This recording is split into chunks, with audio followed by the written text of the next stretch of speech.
Looking for some nerdy nostalgia, gaming geekery, or pop culture points and previews? You're now tuning in to the G Podcast, your premier pop culture and gaming talk show featuring the most dedicated, up-to-date, and opinionated team of the craziest gamers and online denizens this side of the internet. Sharing news, views, thoughts, or just plain having a great time, join us and listen in on the hype, the nostalgia, all the awesome bits, all by the wildest content creators on Facebook Live. Featuring hashtag Activo Positivo Senpai Charlie Palito, Secret Base's resident FGC Demon Ravenize, comic nerd streamer and gaming blogger news authority and super snoop Noch, everyone's favorite passionate stream panda bear JC, the nicest rally hat wearing RPG head gamer Papi Raffy, POPMuG Podcast's mouth and one half of the GoriGori Gaming Battle Bros BJG, and the ever elegant FPS Femme Fatale Miss Bing Bing 2.0. For gamers by gamers, for the pop culture community by your prime geeks and nerds. This is G, Games, Geeks, and Good Times.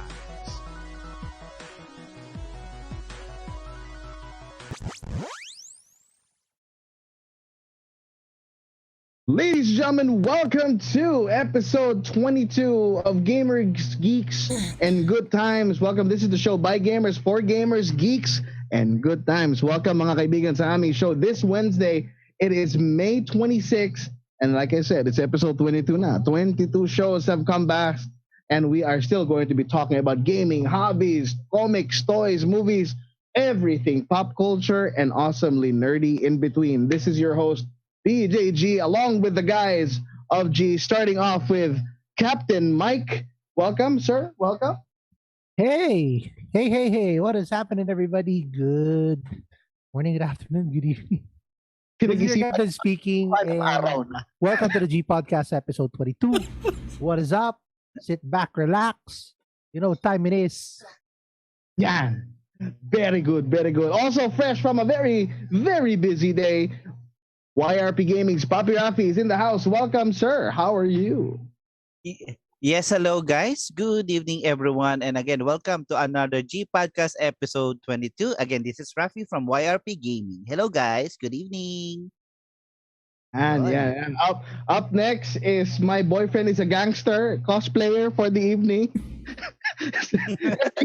Resident Demon Secret Base's Ravenize. Almond, welcome, sir. Hey! Wala na, intro yun na yun. Ang ganda ng mga intro natin ngayon, parang hindi tayo basag. And of course, makalilimutan pa ba natin to? Of course, Mr. Dreaming of You Tonight, none other than G's resident, Mr. Suave. Noch is in the house.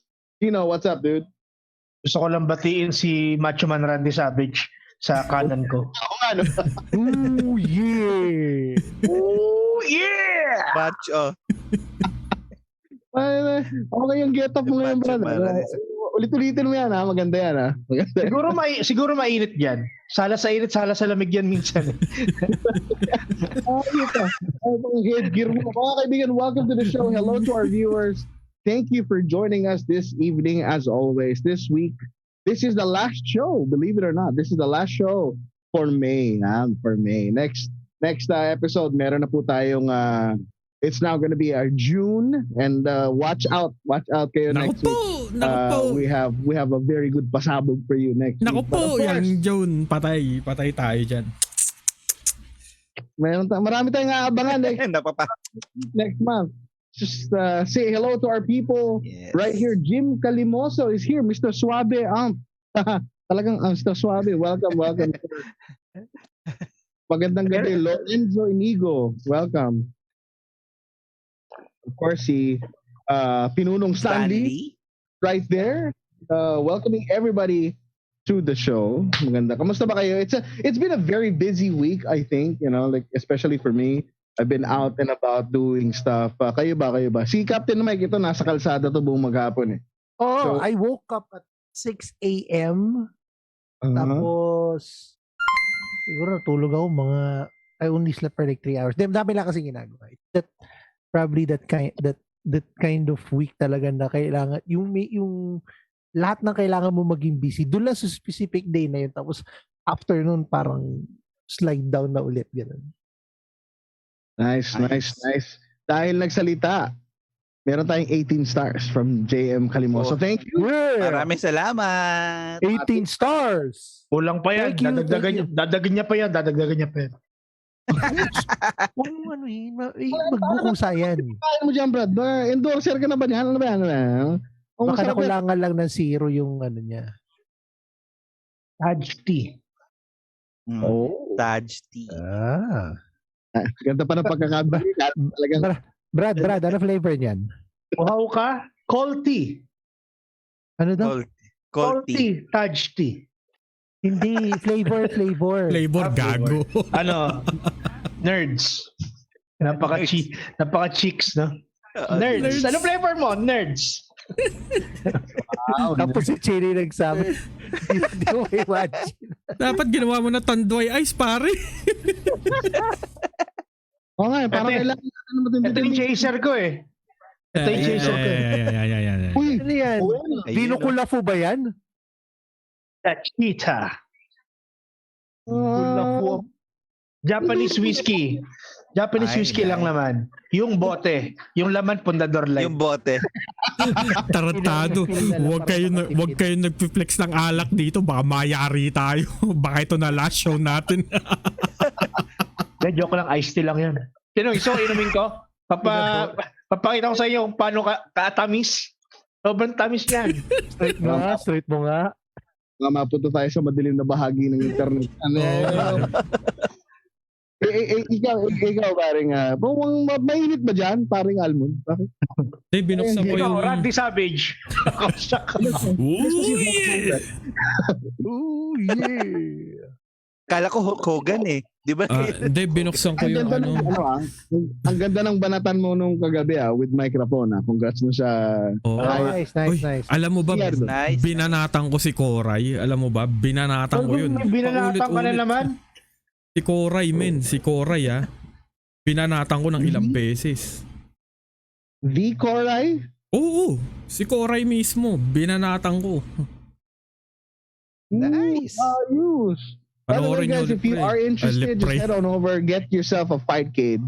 Tapos makakapaglaro kayo. Maybe magkaroon tayo ng invitationals niyan. Sabi ko, panoorin yung Lepre. Ano?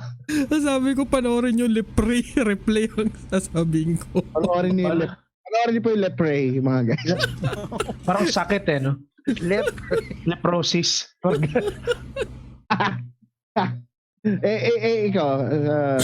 Ikaw, Papi Raffy, kamusta ka? Very busy. Kung mo maganda na internet, ganyan na. Hindi. Yes. Actually, busy lang ako kasi good news din sa inyo guys. I was able to pass my training. So starting Monday, meron ng I already started with a new team starting on Monday. So dire-diretso na. Dire-diretso na yan. Yes. Good job. So yun lang yun. Ganun lang. Kaya happy lang tayo ngayon din. Lahat tayo ay tawag doon, slave to money. Yes. Kaya nga si John Cena nag-sorry fucking John Cena said sorry for calling Taiwan a country. So actually, buti na lang. Akala ko rin country yun, Brad Sa totoo lang. Hindi ko. May umuulan. Pero na naman. 20 stars para kay Raffy as given by Cheska. Hey, Cheska. Salamat, Cheska. Thank you. Sorry, hindi namin masi-single out So para kay G talaga yan. Para kay Gian. Yamin sa single out, yes. Sabi ni Lorenzo, every man is a slave to something. Yes. That's right. Every man is a slave to something. Ryan Lim says, good PM guys, shout out sa inyo. Shout out din sa iyo. Sian Lim, nandiyan si Sian Lim, yung ba yung boyfriend ni Heart Evangelista? Brian Lim. Brian Lim. Brian Lim, pare. Mamaya mas Sonic Boom ganyan, Brad. Puta, matindi sa gail yan. Boyfriend pala ni Kim Chiu yun. Number 1 girl ng Pinas yan, si Brian Lim. Malupit yan. Pili ko mas malupit kay Almond yan. Mas malupit talaga yan. Napanood ko talaga yung laban nila ni Blim. Nag-gail Street Fighter 2 pa. Kumusta? I-describe mo nga ang feeling ng kalaro si Blim. Parang almond. Ano, sawa na ako nga laro yan. Parati na lang kami naglalaro niyan eh. Wag gano'n naman tayo. hindi parati. Hindi para din. Marami akong natutunan diyan kay Blim din sa fighting games. Alam mo, sobrang dami kong natutunan diyan sa tao. May tanong ako sa'yo. Ano yung best move mo para matalo mo si Blim? Ha? Anong best move mo para matalo mo siya? Alt F4. Punutin mo yung computer. The ultimate combo. Alt F4. Para wala nang usap-usap. Control Alt Delete. Control Alt Delete may ano pa yun eh. Mag-freeze lang yun eh. Oo eh. Yung Alt F4 kasi talagang ito na yung ultimate combo. Wala na. Tapos na yung laban. Yan. Alt F4, walang shimmy-shimmy dun. Oh. Sabi ni Blim, good answer, Almond. Gulat siya pagka Raging Demon, no? Gulat siya desktop background na niya nakikita niya. Pag gano'n ako, mabuta naging Windows is updating. Pag gano'n niya, bigla naging wallpaper pala ng desktop. Ayan. So we have quite the show for you guys, but we want to get started with our usual. We're going to be taking a look at the top news that we found coming over this week. Ladies and gentlemen, this is the first segment of the show. It's called Rated G News.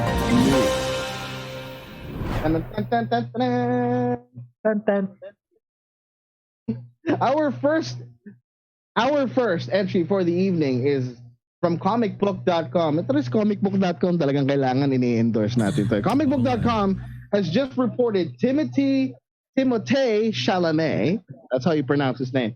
Timothée Chalamet. Di ba Timotei? He's French. Olivier Fonseca, pastilan. Timotei.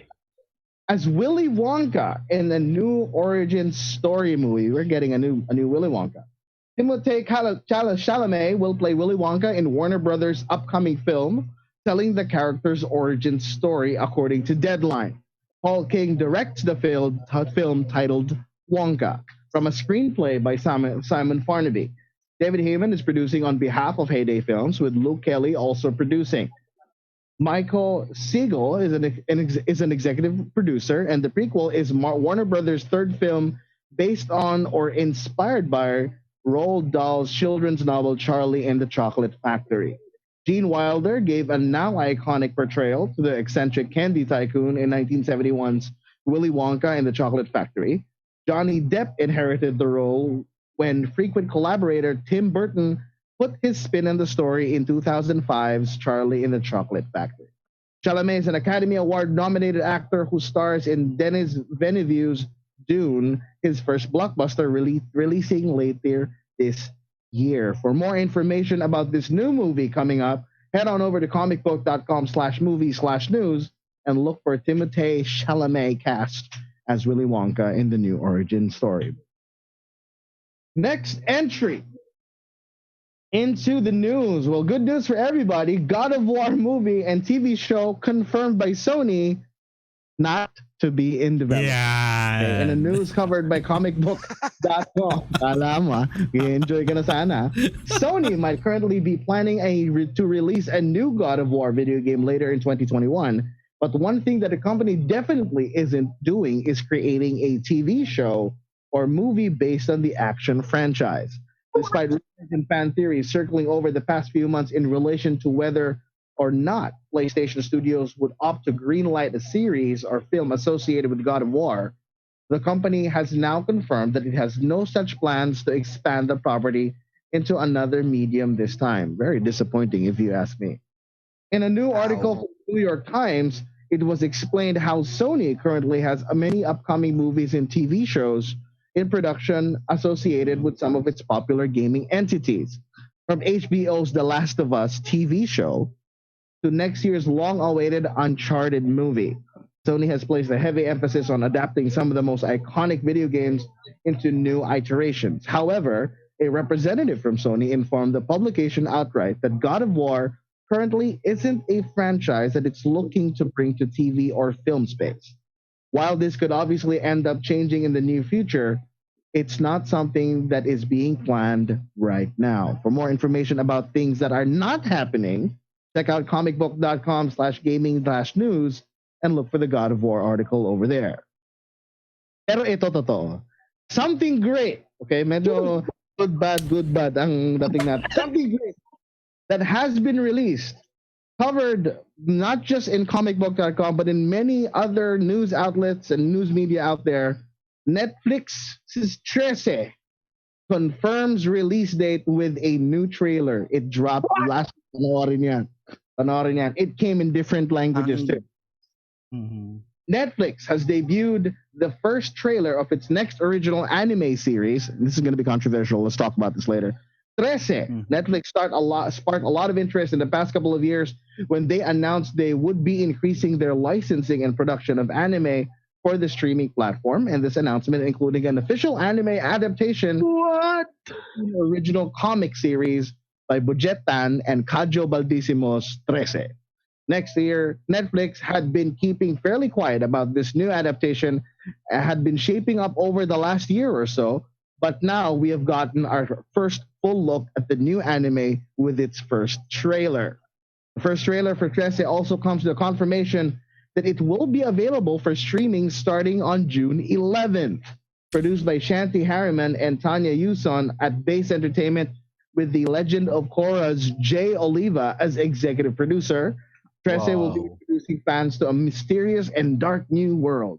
You can get your first look at this new world and with the series' official title and official trailer on YouTube and on Twitter and all of that. For more information, I'm not going to continue, but for more information about the 13 news, just head on over to comicbook.com/anime/news and check out Philippine Facebook social media space to learn more about the new Netflix series. Or BJ, for more information, yun lang yun. Dun lang muna yun. For more information, kilala nyo na ako. Yun na yun. Abang. Wait. Hold on. Sorry. Oh, ano? Ano? Kerrigan just sent out 10 stars. Oy. Maraming salamat. Thank you for the notifier, guys. And let's move on to quite a question in my head. Here is another article, our last article for this evening, brought to you by IGN.com. Virtua Fighter 5 Ultimate Showdown is a PS4 exclusive remake coming next week. As reported by IGN.com, Virtua Fighter is getting a brand new remake. Okay? Making a return to the spotlight for the classic fighting game series after a decade-long absence. While it's not quite a shadow drop, it will nevertheless be out very soon. Sega announced today that Virtua Fighter 5 Ultimate Showdown will be a PlayStation 4 console exclusive. It will include updated graphics, built in a brand new engine, as well as new online features, with the development being led by an all-star team from Sega AM2 and, check this, Ryuga Gotoku Studio, RGG. It is being developed as part of Sega's 60th anniversary project. First released in the arcade back in 1993, Virtua Fighter is a pioneering 3D fighting game series. While it's been eclipsed in popularity by Tekken, its contemporary rival, it retained a devoted fan base, including yours truly, in some fighting game circles. For more information about this remake for Virtua Fighter 5 that's coming only to PlayStation, head on over to IGN.com/articles/Virtua Fighter 5. That is, ladies and gentlemen, our news for this evening. I am dying to get the thoughts of my co-hosts and the guys here, G. Pero bago mo na yun, sorry. Di ko pwede palagpasin eh. Si Lorenzo nag-send out ng 30 stars. Yeah, Yun. Maraming salamat. 30 stars. So. Sa mga nag-set ng stars dyan, mga kaibigan, thank you. Yun lang. Yun lang. Napaka-honest eh. Si RJ Hatcho nandito, pakis mga lods. RJ! Yun naman pala eh. RJ. Yun naman pala eh. Lorenzo, thank you for the 30 stars. Thank you. Guys, let's talk about this a little bit. Let's start off with the new Willy Wonka movie. Are you guys fan of the Charlie and the Chocolate Factory movies? No. Sino magsimula? Ako napanood ko na yan eh. Napanood ko yung first movie. Pati yung remake, yung kay Johnny Depp. Mas gusto ko yung original actually. Ulat kay Chino eh. Mas gusto ko yung original. Pero maganda rin naman yung kay Johnny Depp eh. And now that magkakaroon ng kumbaga origin story, paano ba nabuo si Willy Wonka? Excited ako dyan. Yeah. Nice. Alam mo, you were gonna say something about the Willy Wonka franchise earlier. Hindi kasi nung bata ako, napanood ko yan. Parati ako natatakam dun sa mga candy na kinakain nila. I mean, if you're, kung bata ka, madali ka maakit na itong pelikula na to eh. Pero ewan ko now, kasi yung iba, siguro iba sa inyo may diabetes. Kung ano man. Hindi. Siguro yung mataba doon sa Willy Wonka may diabetes na yun. Diabetes eh, no? Parang $1 million man eh, no? Ted Diabetes. Yan. Ted Diabetes. Ted Diabetes. Yeah. Diabetes na pala, diabetes. Hindi hindi pag bata ka mabilis ka maakit sa pelikula na to kasi makulay masyado and all eh. Pero makulay. Pero yung origin story, curious talaga ako kung anong gagawin nila. Tapos ito pa. Baka masagot na nila yung matagal nang tinatanong ng mga tao. Totoo ba na ang Snowpiercer ay sequel lang Willy Wonka? Sobrang weird ng theory na to. Actually binanggit nga ni Aaron eh. Willy Wonka Aaron the best theory. Because if you look at it, right? I mean, binasa ko yan. Ang weird pero you cannot dismiss it. You know, of course. Malikot ang isipan ng mga tao. You'll never know. You'll never know. Pero ikaw, Cap, kasi I understand that this is something that came up during your younger adult days, no? So, what's your... Ni Gene Wilder yan eh. Huh? Ni Gene Wilder. I thought they bought the factory from Captain Mike. Hindi ko lang malapit yung whiteboard ko dito eh. Mamaya na yung whiteboard Pero... Sige. Pero alam ko napanood mo to eh. I did not watch the first, but to those who are interested in watching the first one, it's available on YouTube. You can check it out under the category of movies. Here you go. Shoutout ko lang yung kumpare natin, nag-share ng stream si paring Andy Base ng 7 and C Gaming. Mga kumpare natin. Papi Andy, I miss you. I love you, man. Nung pumunta kaming Australia, nagkita kami ni Andy, tapos siya yung nag-tour sa akin sa Sydney. Ang galing. Sobrang ganda nung Sydney dahil doon. Nag-Monster Hunter ba kayo sa Australia, Brad? Nag-Monster Hunter ba? Nag-hunting kami doon. Ano nakita nyo? Nag-hunt kami ng monsters doon. Pero yun nga. Thank you, Andy, for dropping by. I love you, Papi Ans. Love you. Sagutin ko yung tanong. I only watched the second one. Kung gusto niyo panoorin yung first, nandun siya sa YouTube. Movies, no? Hindi ko kasi hindi siya kasi tumatak sa akin. No, gano'n na lang. Diba? Hindi tumatak sa yung mga umpalumpas? Yung ba sinasabi mo? Or whatever that is. Solid yung umpalumpa, pare. Oh!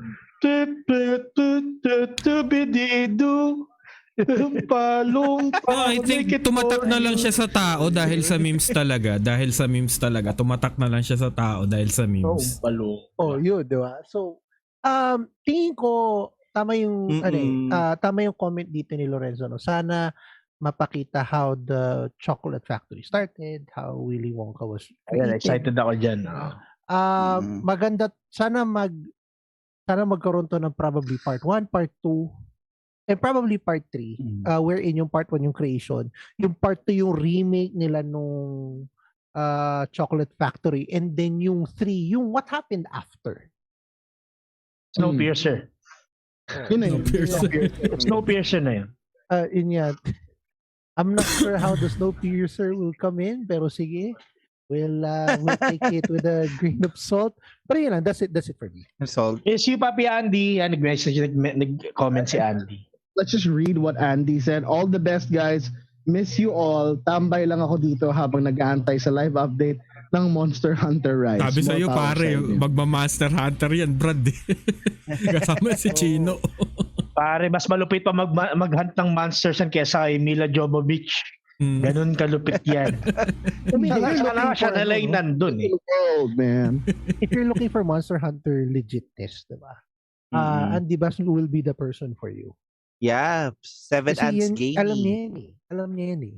Oh, anyway, sige. Ito. On the stream, do you want to see the new Willy Wonka movie? Type, take your pick, yes or no. We'll find that out later. Wait lang, may comment si Papi Andy. Sabi niya, iba ata na panood ko Willy Wonka tapos 20 minutes movie lang. Ay, iba yan. Tapos si Johnny Sins yung bida daw. Sabi ko na nga ba yun ang Yak kayo patiin nga. Yak! Sino si Peter North? Hindi naman bilanggit. Weh, totoo, Willy Wonka. Patiin nga. Send link po. Kabatchmate ni Chino yung mga yan eh. Sige. Kaya niya na-feature yan. Sige, go. Right. Oh, see Trickster. Hey, what's up, man? He said, hey, what's up, Trickster? There's gonna be a new shit in Rise. Oh, nga, no? That we need to take a look at that.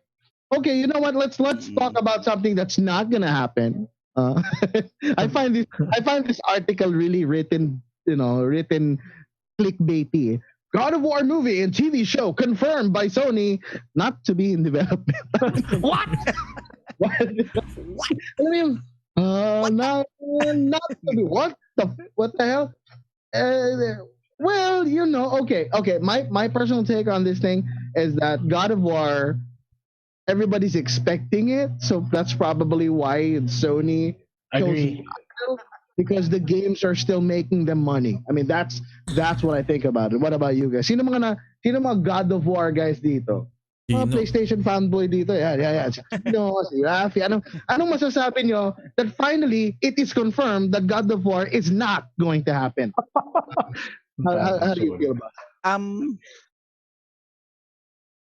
Siguro I'll start. I think ang pinaplano siguro nila dyan, siguro tatapusin nila muna yung hanggang sa Ragnarok. Diba kasi may paparating pang God of War na series, diba? So, baka pagkatapos doon, baka doon nila balakin. Diba? Again, di naman siguro nila kino-close yung doors nila para yung God of War movie. So, or yung God of War let's see. Basta balay natin pag natapos yung God of War na Ragnarok. Doon na nila i-release. Biglang mag-shadow drop. Alam mo naman yan. Ikaw, Noch. And just to add, would you rather that it starts from the very beginning, or would you rather take a story that is set after the story of the game? Ako probably after na lang. Ang nakakalungkot lang kasi dito kasi nagkaroon ng mga rumors na Jason Momoa will be starring as Kratos. So 'di ba nakakatuwa na yung news kasi sobrang kamukha niya rin talaga eh. Tapos biglang nag-confirm nga sila na hindi nila itutuloy. No? So maganda sana kung if they were to continue it, yung talks on it after everything. Kasi nga maraming binabalak ang Sony ngayon, guys. So huwag kayo masyadong malungkot sa God of War. Kasi I think this is in the pipeline. Pero sobrang daming plano si Sony, including a Twisted Metal series that revolves around Sweet Tooth. Diba? And I think maganda magiging story ni Kratos would be, siguro dadaanan lang nila yung lore kung paano siya naging God of War kuno. And then maganda kasi talaga yung history niya eh. Sobrang ganda ng story niya eh. Even before the God of War 4. Ibang animal na kasi yun. Right. Anong animal? Giraffe. Giraffe siya. Giraffe. Muskrat. Giraffe. The giraffe do si Chino. Now, God of War, if you play it, sometimes I would do is before I go to sleep is I would watch, all the cutscenes of a particular game. That's how I put myself to sleep. I treat it as a whole movie. So when you do that to stuff like God of War, it really does play out as a movie. So I think it's gonna be a big gamble if they do that, and with all the lore, with all the. Actually, gusto ko lang idagdag. I like what you said. I don't think it should be a movie. I think it's best kung gawin nilang series to. Tignan niyo yung The Witcher. Diba? It was successful. It was so successful na nagkaroon ng prequel tapos magkaka-season 2 na. Actually, there are 2 tapos may 2 spin-offs nga which includes the prequel. So I think it's best na gawin na ng TV series to kesa movie. Right. It's definitely something that would benefit from a series formatting. As you said, Witcher is a good example. For me, nakikita ko lang siya as just another video game news na magkakaroon ng TV show, ng movie. Kasi we've been hearing all news about the games, especially lalo na pag maganda yung game, 'di ba? Ang tanong na lang is kung kailan. Metal Gear Solid, at tagal nang pinag-uusapan yan, men. 'Di ba? Hanggang ngayon nasan na? Wala. No. I mean, meron movie yung nilabas sa YouTube, 'di ba? Abangan. Diba? Meron nilabas June, na Metal Gear. Malalaman natin lahat 'yan. Nilabas yung Metal Gear na movie pero it's more like a fan-made, 'di ba? You wouldn't count it as the official, 'di ba? Yes. Kahit gawin pang official ng Konami yan, when it's a fan-made, it's fan-made. Yun. Wala, fan-made lang eh. Oh, ang daming mali. Hindi mo pwede sabing fan-made lang kasi Mortal Kombat, ano ba to? Legacy ba yun, BJ? Ayun naman tayo sa Mortal Kombat. Kaya ako binanggit yung Legacy hindi 2021, di ba? Kuliang sucks! Hindi, yung web series ng Mortal Kombat, yun talaga ang solid. Yun talaga solid yun. Oh. Yeah. Ang take ko lang dito is instead of doing live action, I think Sony should learn from their Final Fantasy 15 approach.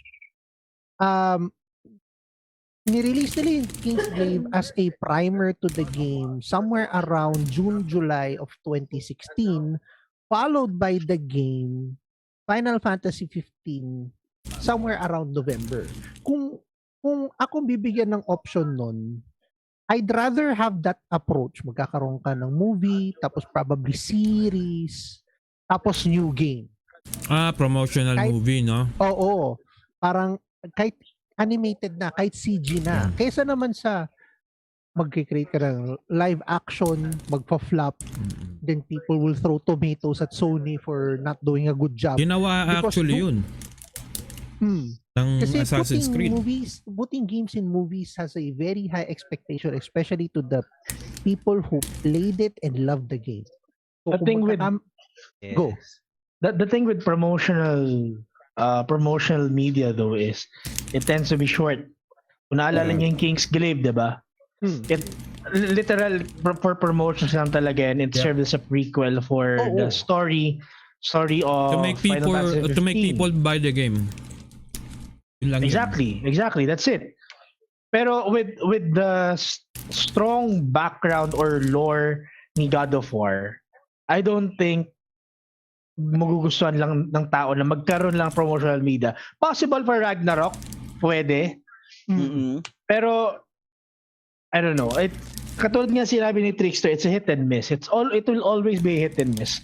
And based on experience, diba? Movies have not been the best adaptations for video games. Pero live series has. Animated series, yung The Wet Chair, sabi nga ni Andy, The Wet Chair, diba?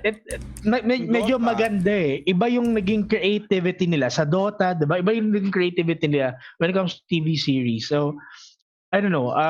Probably movies, no. Stay away from movies, diba? Tigil na natin yan. Kasi pero you can look at exactly. Pero you can look at animated series or maybe a live adaptation. Marami pang pwedeng gawin. Ulitin yung ginawa nila kay Monster Hunter tsaka kay Resident Evil. Please lang. Kala ko may babanggitin ka eh. So talagang gumagano'n na yung kamay ko eh. Ay, Mortal Kombat. Yung screen eh. He was trying to contain himself already. Pero tama nga naman. Resort to other means na lang of promoting the game and sharing the lore of the God of War. This is a movie na one time big time tapos pag nag-flop magiging DVD the next day, ganon. Speaking of one time big time, we just got 100 stars by Bing. Oy, grabe ka naman, Bing. Iba ka naman kasi talaga. Walang reimbursement dito, Bing, ha? Hashtag galante. Hashtag thank you. Anyway, hashtag... we are sabi ni Aaron Pen, teka lang, maglilipat na sana ako ng segment ng news eh. Pero sinabi ni Aaron, Cole Young for the win sa paggawa ng Crushed Ice. Mortal Kombat 21 sucks! Binabanggit mo na naman yan, Aaron. Nakakabwisit ka na eh. Saktang ka ng mga to, Aaron, ha? Lokon to. Sana ginawa na lang siya comic book series, anak ni Aquaman. Parang Home TV Network appliance eh. You wanna crush ice? Punch it, motherfucker. Cole Young Ice Crusher. Kiowa. By Kiowa, Japanese brand. Anyway, you want a good story? You want something that's well received? We're moving on to the next best thing that came out for this news entry, and probably the best news of the evening. 13 finally drops on June 11th. The trailer was out. Yeah. Flex nga natin, Chino. Flex natin. Shout out to Sir Bajetan and Kajo Baldissimo. You know, it has a Filipino dub, there's an American, and there's a Japanese dub Japanese. Will you believe I heard the Japanese dub. Diba? Ang ganda ng Japanese dub sa yung trailer niya sobra. Kung hindi niyo pa nabibili, bilhin niyo na. Flexing. Almond, nasa iyo. Flex mo. Almond, meron din yan eh. Flex mo sa'yo. Ang ganda nung cover na kay Almond, colored po siya. Ayun o. Oo. Yan ang he bought it there. Mga kaibigan, ito yan. Ito yung book 7. Yan. And actually, dalawang rendition yan. Isa in English, isa in Tagalog. Yung Tagalog version is much cheaper. Di ko alam kung bakit. But, regardless, you can buy this at Comiket. Just search for Comiket at Lazada or Shopee. Yes. Shout out to Mr. Paulo Heras of Comiket. Thank you for always carrying these things. And of course, yes. Lalo na yung trailer. Konban Wanuno. Alam mo yan? Tabi po. Konban Wanuno. Ayup. Huwag niyo akong tatawa, huwag niyo akong babatiin ng ganun mga kaibigan, tandaan niyo. Everybody, welcome to the show. Welcome. BJ, alam mo na itatawag ko sa'yo. Good evening, Nuno. Pwede ba kita tawaging Nano? Ano gusto mo, Nuno o Nano? Captain ka. Tingnan mo, nakamute ka, Captain Mike, nakamute ka. Lagi naman nakamute yan. Hindi nyo kilala si Nuno. Sino yun? Si Nuno, yung kumanta nung More Than Words, si Nuno.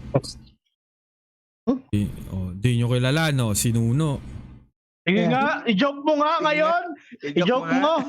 Gagi, hindi joke yun. Search pa sa Google. Search nyo sa Google. Nagpe-flex din naman sila ng box. Magpe-flex lang ako ng... Yan. Tabit naman pala sa kanya. Saan mo nakuha yan?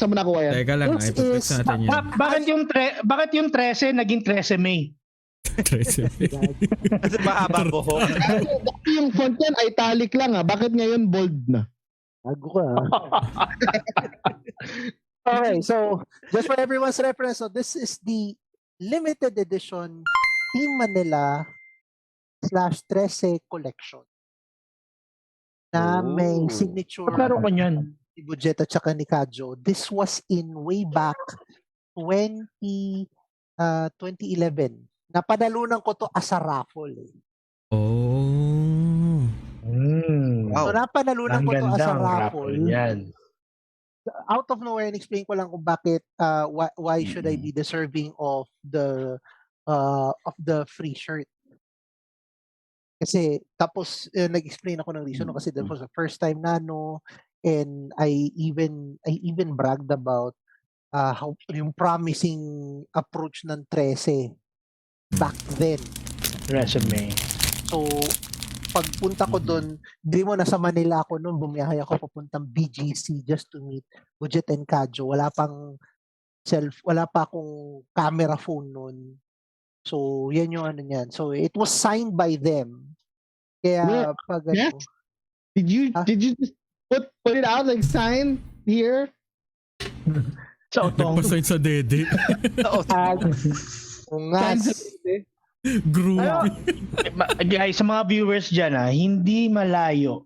Alam niya naman si G, very amenable sa mga gusto niyo. Hindi malayo. Baka malay niyo naman, mag-guest namin dito, 'di ba? Hindi natin sigurado. If ever nga, bala ko talaga, papirmahan tong mga to, tapos ibebenta ko 5,000 isa.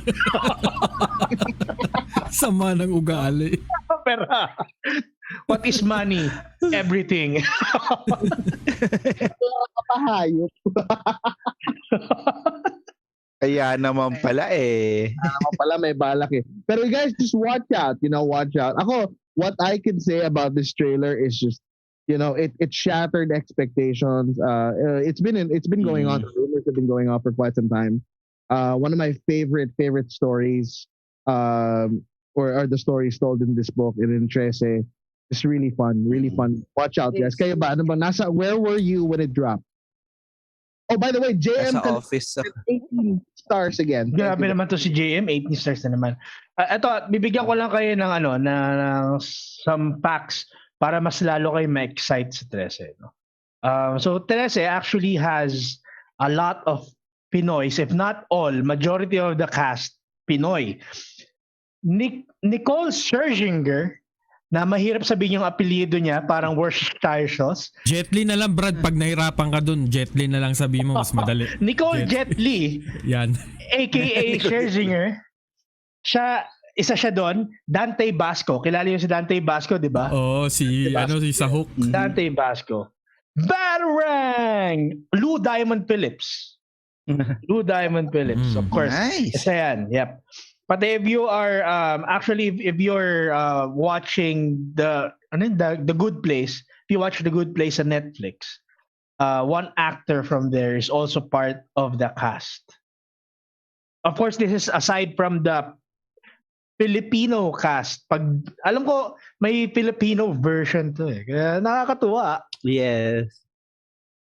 And as you know, Liza Soberano is the one that's going to be voicing Alexandra 13 here in the course. Yes. Can I just say na I listened to the trailers of the English, Japanese, and Tagalog. And they're all interesting, uniquely their own language. Yes. I think I mentioned it in a post na I think I'm going to watch all of it on different languages para lang ma-appreciate ko. So yun. There's an interesting comment here by JM. Anyone know the comics na Wet Works by Will Sportacio back in the 90s? Yes, Will Sportacio. Wet Works, and there is actually a Filipino character there in that team.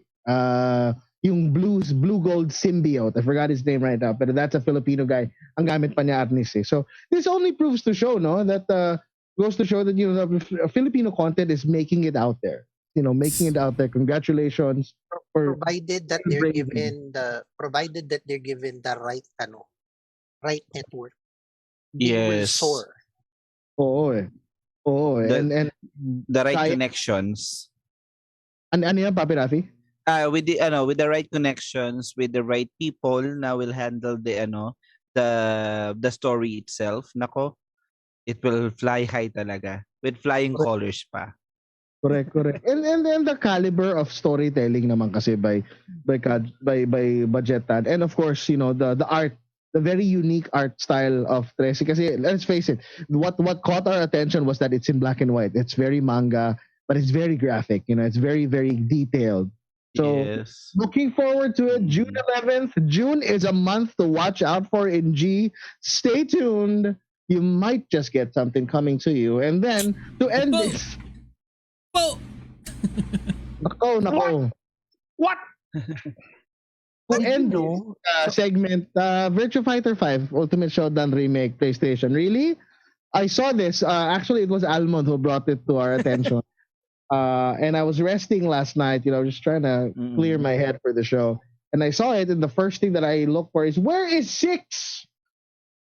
But what can you say? What can you say about this? I saw some interesting things and logos here, pero let's get it from the deliverer of news. Almond, what can you say about this news? Okay, magsimula muna tayo dun sa timeline na itong news na to. So, mga around last year ata yun, may nag-leak na Virtua Fighter esports, 'di ba? Na is coming to esports. Yun, 'di ba? So everyone is expecting na Virtua Fighter 6, na everyone was hyped kasi babalik na nga siya and all. And then I think like a month ago, may Korean website na nag-leak na it's a Virtua Fighter 5. So doon namatay yung hype niya, 'di ba? Tapos people are still hoping na it's Virtua Fighter 6 until yesterday. It was announced na it's Virtua Fighter 5 Ultimate Showdown. So the game is a remake ng Virtua Fighter 5. So Virtua Fighter 5, I think it was released, yung vanilla was released back in 2006. Yun yung una niyang release. So eto, Ultimate Showdown, remake lahat. Ang nag-remake is of course Sega and Ryoga Gotoku Studios, which is kilala nyo sila sa Yakuza series. So they gave Virtua Fighter 5 Dragon Engine. Yun ang binigay nila. 'Di ba? So expect Kazuma Kiryu and Majima to appear in this game. Pero if this is their way to enter the esports, this is not it. Kasi the game is so old. Actually, this game is easy to learn pero it's very hard to master. 'Di ba? Kasi ngayon yung mga esports, yung tinatawag natin mga esports games, mas accessible na siya in public. Like Street Fighter 5, pinadali nila 'yon. Just to make it more esports. Pero Virtua Fighter 5, I don't think so.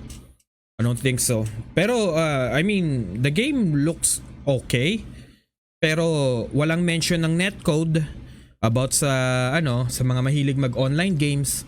So ayun, yun lang ang kinakaba ko ngayon, yung news about netcode. Kasi nowadays, you can't really make a fighting game without a good netcode. Kasi isa yan sa factor talaga. Kasi alam mo yun, lahat tayo busy, nasa bahay, nagtatrabaho or something. Sometimes we just wanna, uuwi tayo, maglalaro tayong online game. Yun yung parang laro lang natin. No one has time, lalo na sa edad natin ngayon. Kasi this game, hindi para sa bata eh. Hindi naman siya para sa bata. Para siya doon sa mga this original game is fans. Not for kids. Hindi. Pwede naman siya sa bata, 'di ba? Pero if you wanna make it for everyone, talagang yung online accessibility is importante talaga. So question yun lang, how important is a netcode na para nowadays? Very important. Kasi lalo na ngayon, 'di ba?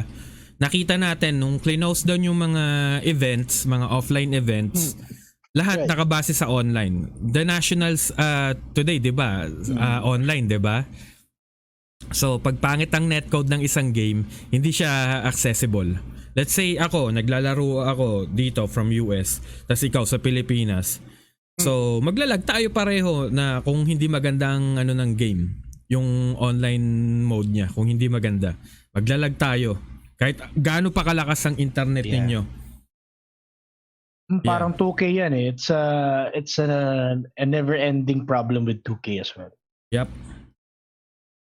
True. Yeah. And just to add to that, games that really make it nowadays, and I don't know if you remember, there was a period of time when video games, they said that single player is dead because it's now a majority of online competitions and whatever. So, it's very important nowadays. And if they want esports, netcode is absolute. Netcode is absolute. This is in 2005. No, Virtua Fighter was released. Sorry, it was released in 2006 initially, and it's supposed to compete with titles like Tekken 7 in esports. That was released 10 years after that. So even this predates, Tekken and Street Fighter. So I don't know how they're gonna take esports on this one.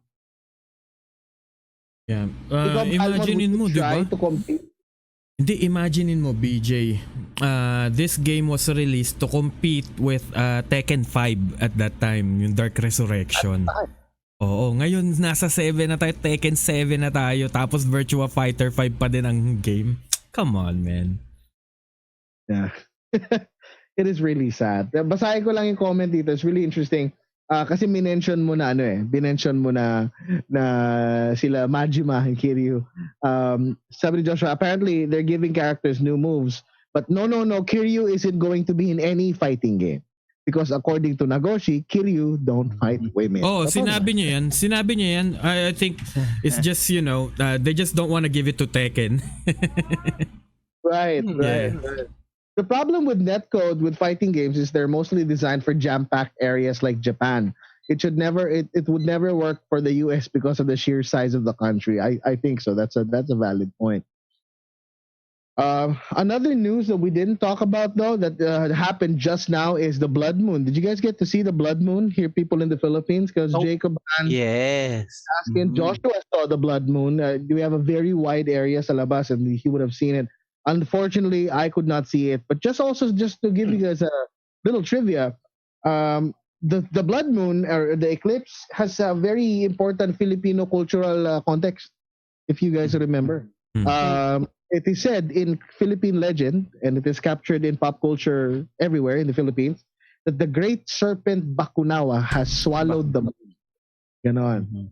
So that's why we got eclipse sa atin sa ano. Oo, yun ang explanation nila. And then they say that people would bang their pots so that Bakunawa would spit the moon out. And if they do it, it normally does it. And this is just a little bit of trivia. Just head on over, look for the Aswang Project. This is a study and a collection of Philippine mythology and pop culture done by a Canadian named Jordan Clark, who is a close correspondent and friend of Bajetan. So a lot of if you guys want to learn about Pinoy mythology, just look for that. The Aswang Project. It's on YouTube, it's on Google. It's very important. And the Bakunawa is an important part of Pinoy culture and also pop culture. So yeah, that is our news today. Quite a collection of news, ladies and gentlemen, this evening. And it came from many different aspects. And that, I guess, what makes a story really, really great. It's not just one narrative that's driving the story. It's coming from many. And from pop culture connoisseurs like us here at G, we all love a good story. We all love a good mash. We all love a good jumping in and all from different corners and from different avenues. But none so much better to tell a story of a great mismatch of everything than a peculiar comics called Amalgam Comics. Naalala niyo, pare? There was a time where we all thought, there was a period in our time that we all thought, who would be stronger, right? Who would be stronger? Would it be Superman or would it be the Hulk? Who would win in a good old-fashioned fist fight? Captain America or Batman? And we've all seen this happen in video games. We've all seen this happen in comic books and movies. But a good mix-up is always a great story to tell as long as you tell it well. And one of the things that told this story very, very well is the very first major crossover of two major companies, DC and Marvel. So let's talk about this, and why don't you stay a while and listen. Stay a while and listen. Yeah, very good transition. Yeah. So, ladies and gentlemen, we are going to be talking about these stories that happened that we never thought would happen. It is DC crossing over to Marvel and vice versa, pitting our favorite heroes against our favorite heroes from both houses. And it made quite the matchup, quite the crazy matchups. I remember in the last episode we talked about Avengers versus X-Men, and a certain Captain America Iron Man fan would not believe that Iron Man would lose to Magneto, but we proved him wrong, Captain Man. but here is a good. This is a very good story kasi it was really driven and made for fans. Where were you guys when this happened? I just want to revisit this story. Napakaganda ng mga kwento. It's crazy, man. And it gave up a lot of new characters. Where were you when this happened? Almond, I know you're more accessible to comics than all of us now. Pero back when this happened, you were still in the So how did you catch wind of this thing? Well, nalaman ko na lang to late na talaga no, siguro nung dumating na ako dito kasi parati kong tinatanong sa sarili ko, sino ba mas malakas, DC o Marvel? 'Di ba? So, I would say na nung nauso na yung internet, doon ko na lang siya nalaman talaga. Oh. And what did you feel when you saw for the first time? Kasi yun yung importante doon eh. It was billed and marketed as a what the hell moment. Right? You would never think this possible. So nung nakita mo siya for the first time and you've confirmed this to be true, what was your reaction? I was excited to read it, pero while I was reading it, like the first parts, like it's going there na, it's gonna be good, diba? Pero towards then it's kind of like okay, yeah, this happened. Parang alam mo yun.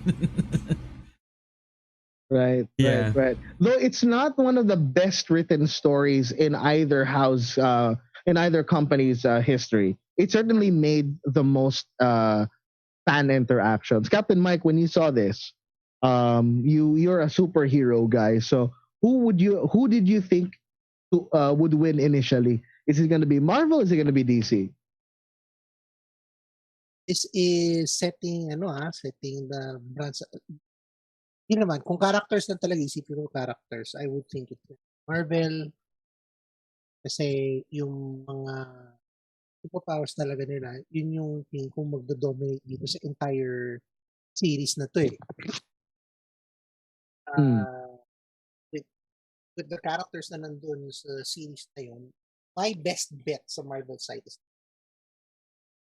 Marvel kasi nandun si Iron Man. And, do we have to go through this again? No. Don't need to. Joke lang. Pero kung pagtitingnan mo lahat yung mga powers nila, there's that part in the comic na pinag-pair up sila, no? Like, for Captain America. Parang medyo mahina yung audio mo, Cap. Medyo mahina yun. Mahina ba? Oo. Yeah. Ito. Goods. Ganun pa din. It's the same. It's the same. Okay. Ulitin natin. Ito, goods na? Yan. Diyan ako na-inlove sa boses mo eh. Okay. So, yung answer na yun, kasi parang may instances kasi guys na doon sa part ng comics na they were doing a comparison.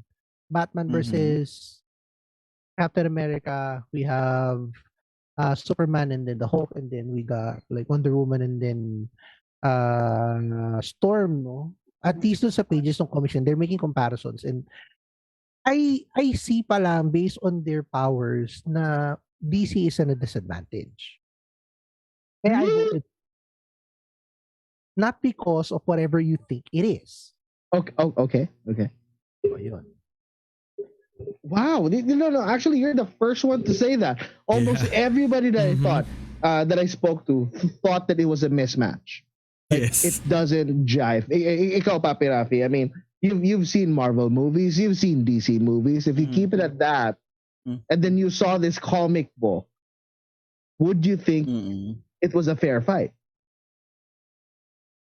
Siguro sa akin parang hindi siya parang in the first place sa tingin ko parang hindi siya fair fight sa akin yung between sa Marvel and DC. For example, pag lalabanin mo si Captain America at saka si Superman ba kung parang gano'n, 'di ba? Parang ang hirap, parang it's unfair, parang gano'n yung niya. Pero nakita ko naman I tried to browse naman na parang okay naman pala na magiging fair naman pala yung fight. Parang goods naman pala siya. Kung babasahin mo siya na kumbaga sa first impression mo, hindi siya but as you read through it yun, doon mo masasabi na okay naman pala. Fair fight naman pala. Parang ganun, There have been a lot of interesting fights like Batman versus the Hulk. We also have a lot of fights that were kind of expected, like Thor versus Shazam. Pero ito si Papi Chino, I know this guy has a copy of it. Pretty sure. What can you say about this crossover? The initial time that it happened, and what's your favorite fight?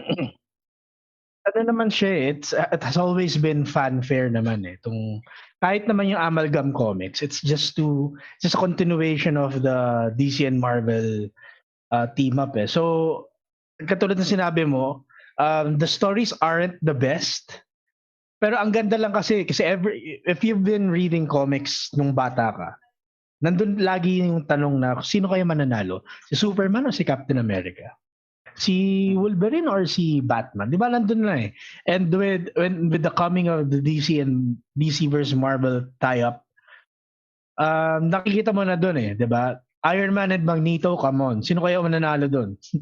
Di ba? Magnet and Bakal, yung mga ganun ba, again, the team-ups aren't always the best, but the fans loved it. Then came Amalgam. Yan na. Then came Amalgam. Ako, personally, I liked some of it. Nagustuhan ko yung ibang story ng Amalgam. Not all, Not all. I can't, hindi ko malunok yung Captain America Superman tandem. Right. Pero Dark Claw, man. Dark Claw. Dark Claw, yeah. Yeah, Dark Claw is the best part of this Amalgam. And alam mo yung this was the time when Aquaman was seen as a joke. Itong mga panahon na to na naalala nyo yun when Aquaman diba lahat din siya na he can just talk to fish, he can do nothing else diba? He was not taken seriously in this Right. But wait. Let me pause a little bit. Let me double back before we get to Amalgam Comics. There was actually a victor in the fights, and similar to how they did this in Jason Todd's outcome, whether he was to live or die back in the day, they also made readers vote, and that's how they determined who won. And of course, it was a very interesting thing that won, how the person won. Like, for example, Aquaman and Submariner, Namor, went into a fight. And obviously, as Almond said, Aquaman was treated as a joke. So normally he won. He was voted as the person to win. And he used a whale to win. I would agree with the story. I would agree. No, isn't it Namor only had, super strength. He had speed in the water. He had royalty. Whereas si Aquaman had all of this. Plus, he can talk to, sea mammals, sea creatures. Sea animals. No, isn't it yung mga Isik ko dun. Baka nandun yung si Kraken. Oo. Yung mga malalaking yung mga malalaking fights ang were voted by the fans. I think yung iba dito yung yung from the creative team talaga na from the staff. Yeah. Yung Aquaman versus Namor was decided by the team, not by fans. Yung Superman versus Hulk, yan yung yun yung sa fans. Right. Sorry. I was referring to the Aquaman Namor fight. Yeah, that was a team. That was a mistake. But what was decided by the fans though was a match that was supposed to be a tie, in my idea, and it's Captain America versus Batman. I mean, parehong Deus Ex Machina yan Batman, detective, always has a plan. Captain America, who's almost designed the same way. But true enough, Super Soldier Serum. Yeah, but Deus Ex Batman was human with kumbaga abilities na talagang he was trained, diba? He was trained to fight. So Captain America was trained to fight plus plus serum. So medyo pa rin yun. May disconnect pa rin ng konti. Although, Batman can always come up on top maminsan. Hindi, alam niyo ano nga to? There were some panels here na were recreated from the iconic scenes from the DC and the Marvel, 'di ba? Tulad nung babaliin ni Bane yung likod ni Batman, 'di ba? He did it to Captain America pero wala dahil super soldier siya eh. Di siya tao eh. Hindi, pati I think yung the story goes that binato ni Captain America yung shield. Tapos sinisip ni Bane, wala pala to eh. Binabato mo lang ng bala-bala. So pag yung babaliin niya na, alam niyo naman 'di ba yung shield pong naging pinball, tinamaan si Bane sa ulo. And that's that. Yun na yun. Tapos na ang story. Another story that involved Batman in this crossover was, I don't know if you guys read when he teamed up with Daredevil. I think that was the most apropos Batman Daredevil crossover because they're both detectives. They both work the street, and there's even a college humor joke that Daredevil should have been Batman because everything about Daredevil is about the Bat. They're almost similar. Right? Yes. I love that story, and DC versus Marvel actually painted a very good backdrop, particularly si Wolverine at si Lobo, di ba? Yeah. Dalawa talagang and apropos kasi it's in a bar. Talagang where else would they find each other, di ba? Kung hindi nagiinom. Ganun lang naman yun eh. Do you guys have your favorite fights in the crossover? Sige, muna kayo. Let's say Chino, which one is your favorite fight in the whole thing? Before the whole amalgam universe came to existing. Actually, may laban si Wolverine. Si Wolverine pati si Killer Croc. Kung nakita niyo this was the second mash-up, no. Ito medyo keengko yung labanan eh. Wolverine at Killer Croc, 'di ba? Pero ang maganda kasi dito is the second mashup, hindi lang puro heroes yung sinama nila. They also include the villains. Kaya maganda lang na paglalaban naman si Wolverine, tapos kalaban niya yung isa sa mga pinakamalakas na kalaban ni Batman, 'di ba?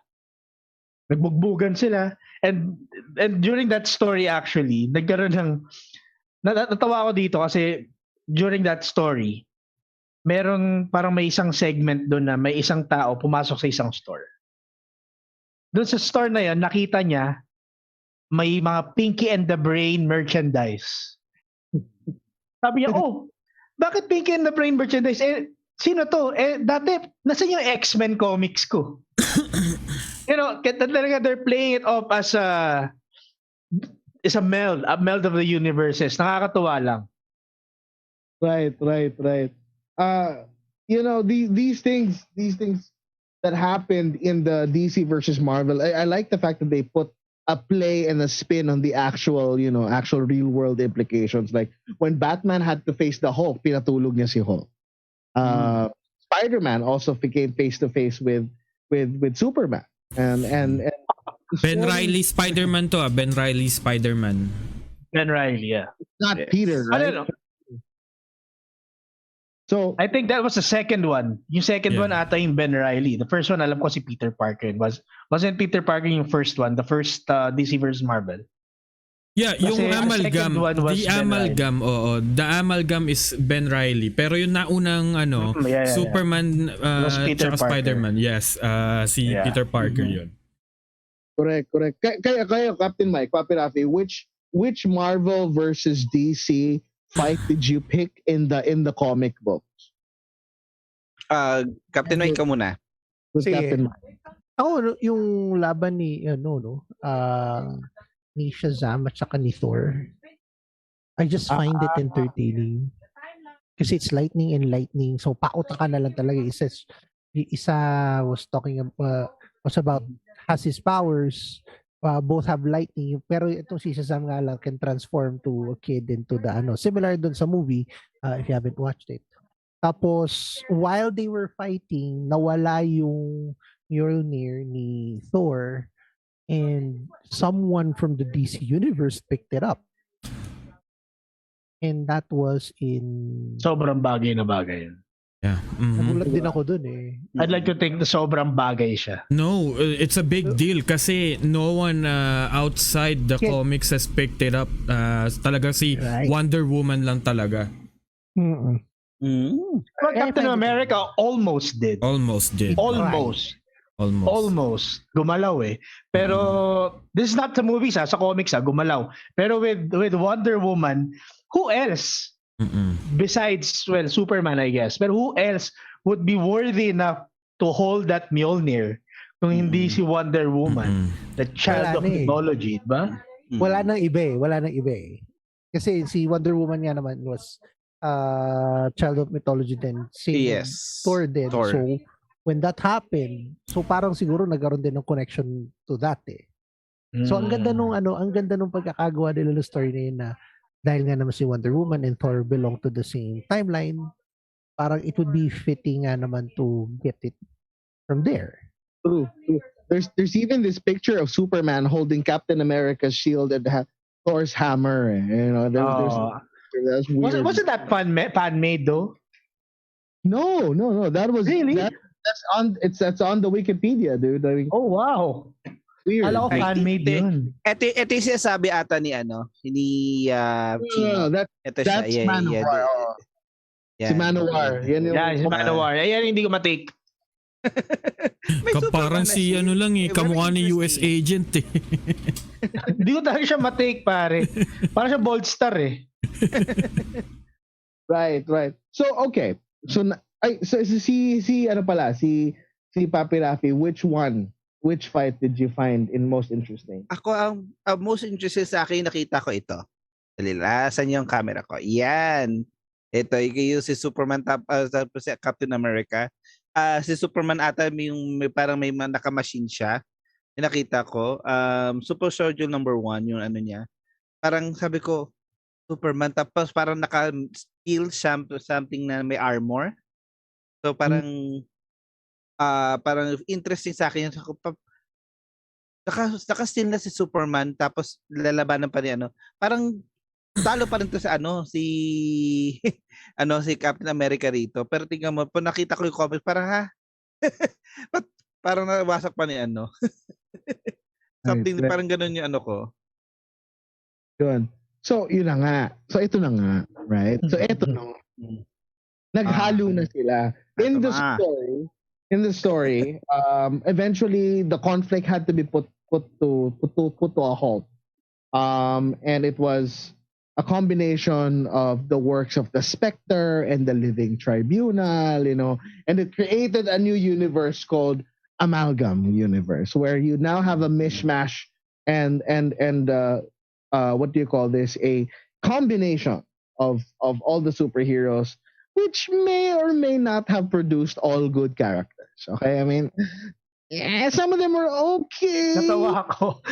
Remember, Dark Claw was one of the best Amalgam characters. Yes. Tapos nagkaroon siya ng sidekick, Sparrow yung pangalan.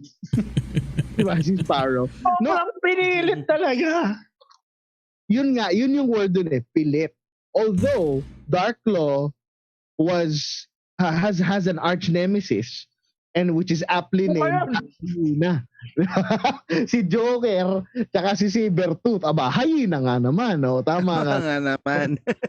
Also, I like Amazon. Ororo and Diana mash up. Yes. Diba? And then let's move on to the crappy ones like Bruce Super Wayne. Soldier.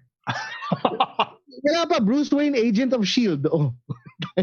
Spider-Boy. The Iron Lantern. Diba? Alam mo, I think yung the Bruce Wayne one, was I think a play on Nick Fury. Oh yeah. Yeah, that's diba? Nick Fury, Agent of S.H.I.E.L.D. You also have tawag dito, the Iron Lantern, di ba? Parang Spider-Boy. Spider-Boy nga sabi ko. Spider-Boy. Ito nakakatawa. Lobo the Duck. Yeah. Pare, yan I will take. Lobo the Duck kicks ass. I bet Lobo the Duck would kick Cole Young's butt any day. You know, I would watch a Lobo the Duck animated series by Warner Brothers. It doesn't get any more badass than Lobo the Duck, pare. And then you have the X-Men characters. Ang baduy si Skulk. Ano si Skulk? The fucking what's his name? Wait. Solomon Grundy. Right, Solomon Grundy mashed with a Hulk. It's like a zombie Hulk. It's baduy. You know? So, the only thing that I like about this thing is really Darklaw and Hyena. Really, that's for me. Kayo ba? The human. Get this. There's a character called fucking Dr. Doomsday. Would you believe it? Oh yeah, I saw it. Dr. Doomsday. Sorry, pero I like it. I like the novelty of it. But the reason why Doomsday is so strong is because he's not very smart to understand pain. The reason why Dr. Doom is so strong is because he's too smart. Too smart and very smart compared to everyone. You put those two polarizing things together and you have Dr. Doomsday. Ano masasabi nyo kay Dr. Doomsday ba? Sino yung mga kalaban nila? Si Johnny Red Storm. Si Susan Ace Storm. Para na ng Top Gun eh. Diba? Hindi yung lang kasi nito, yung mga tropes kasi nito, yung mga pangalan nila hindi na suited para sa 90s eh. Sobrang 80s na mga pangalan nila pag pinagsama mo eh. Sobrang pinilit talaga eh. I mean, isipin mo Darklaw. Darklaw okay na okay. Yes, Darklaw. Kasi Dark Knight, kasi tapos may Claw, di ba? Okay. Tapos magkakaroon ka ng Super Soldier. Talaga? Di ba? Yung tawag dito, yung Darklaw lang talaga ang tingin kong binigyan ng effort dito sa pagdating sa design eh. Tsaka yung mga homage niya, tulad yung sa Darklaw na cover, yung ginana niyo sa Batman animated series, di ba? May cover. Yung nakaganoon. Yeah. Gusto ko yung cover niya. Yeah. Magneto and the Magnetic Men. Nakita ka na pa. I mean, this comic book did not age well. Okay, it did not age well. Pero the novelty thereof is that it gave space pa. Thorion of the new Asgods. What the? Naturayo ng hayop. Asgod siyang puta. Hayop. It brings it to going into the annals of history gives it a new meaning talaga. It gives it a new meaning. But here's the good thing that came out of Amalgam Comics and DC versus Marvel is that it kind of paved the way for Western audiences to really get to enjoy, a crossover between stuff. Nangyari din naman yan dito sa atin eh. Enting Kabisote, lumabas si Pandoy. The mere thought of these things coming together, beloved characters facing off and making things a reality, is something that you look forward to really in anything. And Marvel versus DC had many iterations. Ang daming comics na lumabas dyan. Just po, there's Silver Surfer and Superman. There's Batman and Captain America. There's even Punisher, Batman, Deadly Knights. Those works. Although they're best written, okay, but it does create a good premise, like Galactus and Darkseid. Yung series sila na The Hunger. Yung mga yun, it gives you a whole new meaning to what ifs, the what could be. Na sikat yan sa DC. Elseworlds. And now sa the Marvel, yung what if, di ba? Yung mga what if storyline nila. Which, again, we're not going to get into the detail of this comic book, but of this comic book series. But definitely, ladies and gentlemen, that is a clear gate that opened for Western audiences and of course us also na nag-enjoy sa mga ganyang what if stories. Kasi natanong mo na ba kung sinong mananalo? Kabayo Kids or ang Pintados? Di ba? Hindi mo malalaman yan eh. Oh. Sino? Kabayo Kids o yung Batang X? Yan. Yan yung nasa Kabayo isip Kids o Batang X? Diba? Batang X or Batang PX? Ay, iba pala yun. Iba yun. Iba pala yun. Si Amboy yun. Si Amboy yun, pare. Si Amboy. Amboy. Hindi ikaw ang nanay ko. Di ba? Mga ganun. Hindi ikaw. Maraming ganyan. Maraming crossover. I'm sure tayo mga kabataang 90s na lumaki sa crossover. Marami tayong pinanood na ganyan. And inspired lahat yan by this major crossover. So that's it. Which then puts us to where we are now. Okay? To where the entire crossover is. And it's fighting. One of the most aspects of fighting games are the crossovers and the other media that showed crossovers. Ladies and gentlemen, this, by the way, before we do that, ang dami pala nag-comment. Ngayon ko lang nakita yung mga comment section natin. You guys want to read it? You guys want to read it, Papi Raffy? Sure. Ano ba? Pwede? Ang dami eh. Hindi ko mapasok. Nakaloko-loko itong mga to Diyan pa si Senpai Lee Charles Dalena sa ating stream. Hello Senpai. Hello Lee. Okay. Ayan, tsaka si Archie Manalo nandiyan din sa stream na. Nagkakwentuhan lang naman sila. Kung ano nagkakwentuhan nila. Hitler versus Putin. Matanda. Hindi pwedeng Hitler versus, pwede ba Stalin? Magkaedad yun eh. Oo. Hitler versus Stalin. Pero sige. Bago natin tapusin tong usapan with the thing. Do you guys agree? And Cheska said a very, very good question. Team Marvel or Team DC? Kayo? Dark Horse. Dark Horse? No, nalimutan ko yung Dark Horse. Isipin mo ang ganda siguro ng mashup ng Spawn at Batman. There was! Nakita sila! There? Oo, nakita sila. There's a... Hindi oo nga, pero I meant a mashup like Dark Claw. Putay na, delikado yung Brad. Would you want to face that in a dark alley? Isipin mo na lang, di ba? The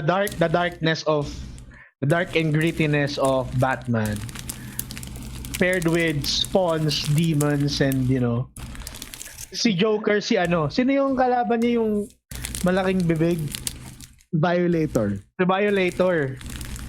Joker as Violator. Putang ina, si Penguin pati yung isa. So shit. Si Penguin. Gusto ko parang Penguin si Chopa Penguin. Yan, pwede. Yan. Ito pa Ayan tayo eh. Pero ako gusto kong Penguin yung nasa Happy Hour. Batman and Spawn. It's called War Devil. So yun ang tawag. Ooh. Check that out. So kayo. Ikaw pare. If Marvel and DC were to fight again, would you want to see it? And which camp would you be in? Let's start with Almond. Marvel ako. Lalo na sa Marvel ngayon. 'Di ba yung anak ni Sue Storm tsaka ni Mr. Fantastic. Franklin Richards. Yung palang tapos na box. Strongest mutant, no? Pucha, isipin mo, siya yung nagmay-ari kay Galactus. Galactus was his bitch. Ganun ka lang. He even created a pop first, diba? During the Yeah, he did. Oh. Lakas si Franklin Richards. Kaya siya target ni Onslaught eh. Dun sa Onslaught saga, siya yung talagang tinatarget. Siya talaga. So ikaw Marvel ka. Ikaw Papi Raffy. Marvel din. Oh really? Why? Actually, para mas marami pa rin yung powers nila. Kumbaga, kung pagsasama-samahin mo yung powers ng lahat ng Marvel characters laban sa DC characters, parang wala, talo pa rin ang DC characters sa kanila. Especially kumbaga, hindi lang base sa mga parang god powers yung kanila. Meron pang either energy, may diba? May otherworldly powers yung kanila. So parang basta ano pa rin, panalo pa rin ng ang Marvel kaysa kay DC. May tanong dito si Trickster pare. Who would win in a fight? Perry White or J. Jonah Jameson? Ako J. Jonah Jameson. Basta suot niya yung Spider Slayer. Definitely J. Jonah Jameson. Are you kidding me? Kung yan din lang naman ang pinagbuhugutan niyo pare, Jimmy Olsen. Ang pare, sumbong kayo kay Superman yan, Brad. Jimmy Olsen ako. Jimmy Olsen sa comics or Jimmy Olsen dun sa Supergirl na TV series? Ayun, na naging superhero din. Ayun. So ikaw, Cap, saan ka? Marvel, matik na yan. Lalo Marvel? Na magulo, Marvel talaga ako. Okay. Ikaw, Chino? Ang hirap ng tanong mo eh.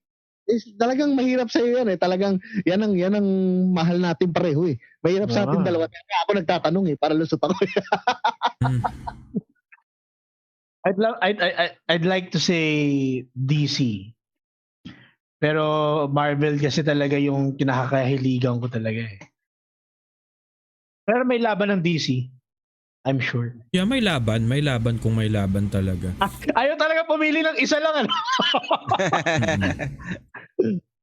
Hindi kasi kaya ginawa nila yung purpose na ganito na yung para patas pero actually unfair tong amalgam na ginawa nila eh.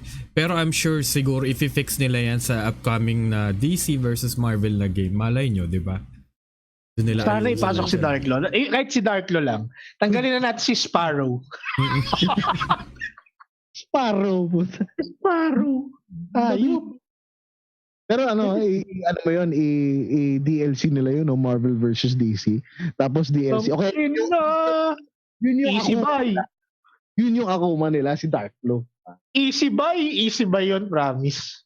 No decisions required. Natawa ko dun sa comment ni Lee eh. Actually toxic talaga tong hype na to eh.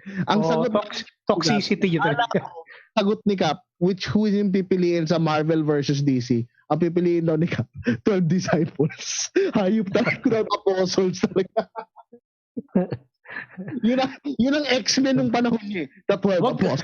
Tigil ka nga dyan. Cloud chaser ka naman eh. Cloud chaser. Wala kang cloud dito. Eto tanong ni Cheska, sino daw ang pipiliin ni Sailor Moon? Si Goku or si Piccolo? Yan mga kaibigan. Si Goku sure. Kasi doon sa first scene, ay, tulog na yung mga bata. Okay lang, tulog na yung mga bata. Alas 10:30 na, boys. 10:30 na. Kailangan usapan na yan. Itong mga crossover na to, pare, ito yung sinasabi ko kanina eh. It brought open, and I think we're gonna spend a lot of time talking about this, because it kind of opened our eyes to major possibilities. So nakita ko tong comic books na to. I said, oh shit. So if this happens here, this could happen on movies. This could happen on anime. This could happen on video games, right? Yes. So what we looked as nerds and geeks, we all looked and we all found the light at the end of the tunnel, and that is our spotlight for the evening, crossover.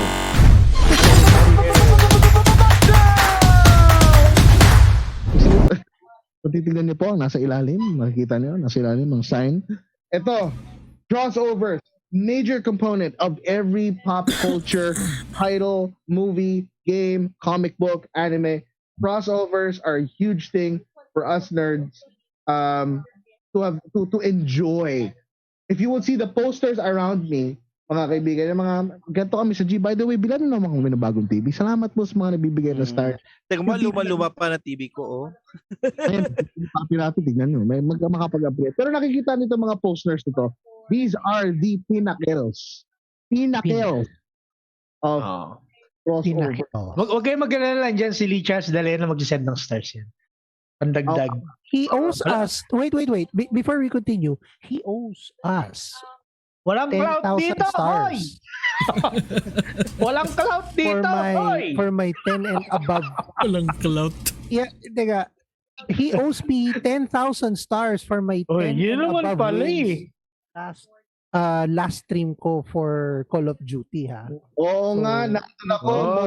Natin. Walang clout dito, gout meron, pero clout wala. Clout na kay Cap. Sigurado ako. Grabe, nandun ako na nangako pala si Lee Charles Dalena. 10,000 stars. Grabe, kaabang-abang yun. Abang indeed. Mamaya mapasubo yan, magulat kayo. Pag magbibigay ng 10,000 charge si Lee Charles Dalena, sasayaw si Cap. I said it. No. He already gave me. I already met his target. He's just going to reward me. We want to me. see you dance anyway. Doesn't matter. It's okay. Screw you. Ano ba yung mga sayawan sa disco nun? Pandang ko sa email. Disco, heartbeat ba? Anong sasayaw may stars? Ano to? 2017? Tigil nyo na yan. Tigil nyo na yan. Ano to? May biglang sasayaw ng gano'n? El Shishio, yung mga sayawan niya, touch by touch, ganun. Ano yun? Hindi ko alam yun. Utot! Ang Jabawokis na ako eh. Ako nga, Akon. Hoy, simulan na natin yung spotlight! Ayan na. Bago pa po kami mabaliw, ayan na. Eto na. Crossovers. Everything that came together. Recently, Justice League, Avengers, lahat ng mga crossovers. Wait lang po. May nagpaulan kagad. Sent by Leechers Delera. Sent us 1,000 stars. Huwag tayo masyado matawa. Kasi may 9,000 pa. May 9,000 pa.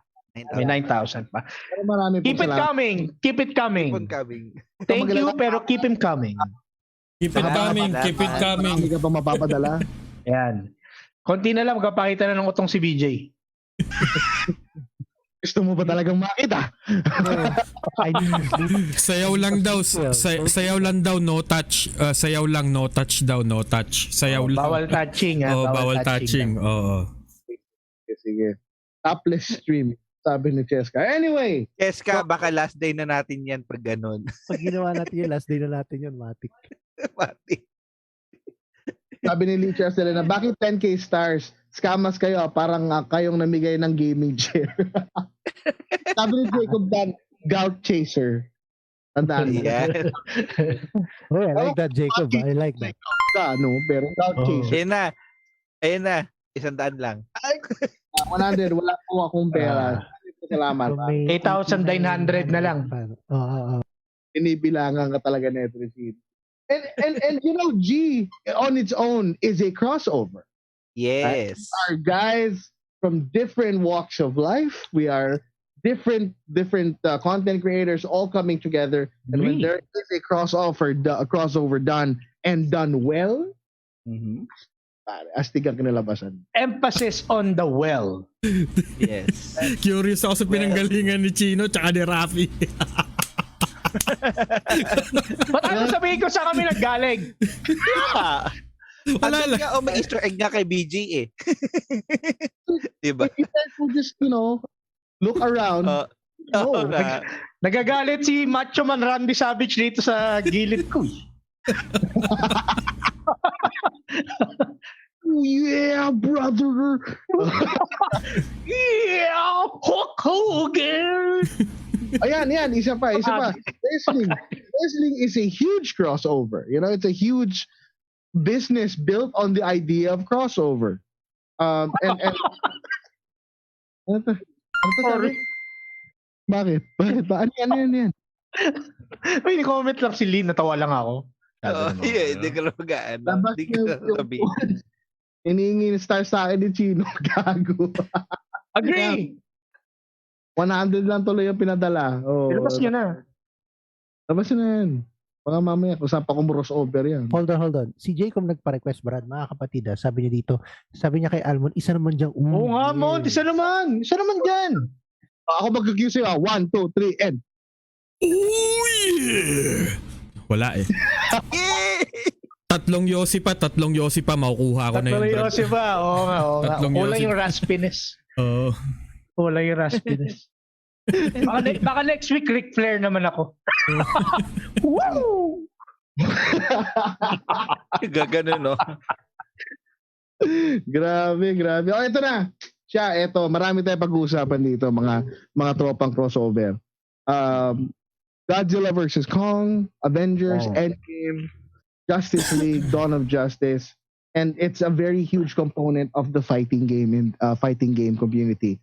Crossovers have been established way back, and probably one of the first, if not the first, crossover title that I want to mention in video gaming, particularly in fighting games, is X-Men Children of the Atom, believe it or not. A game that was designed and made to feature X-Men characters in a Capcom-based fighting game, actually had a secret character in the vein of Street Fighter 2. And lo and behold, the very first time that a non-Street Fighter game would have a Street Fighter character was featured in Children of the Atom.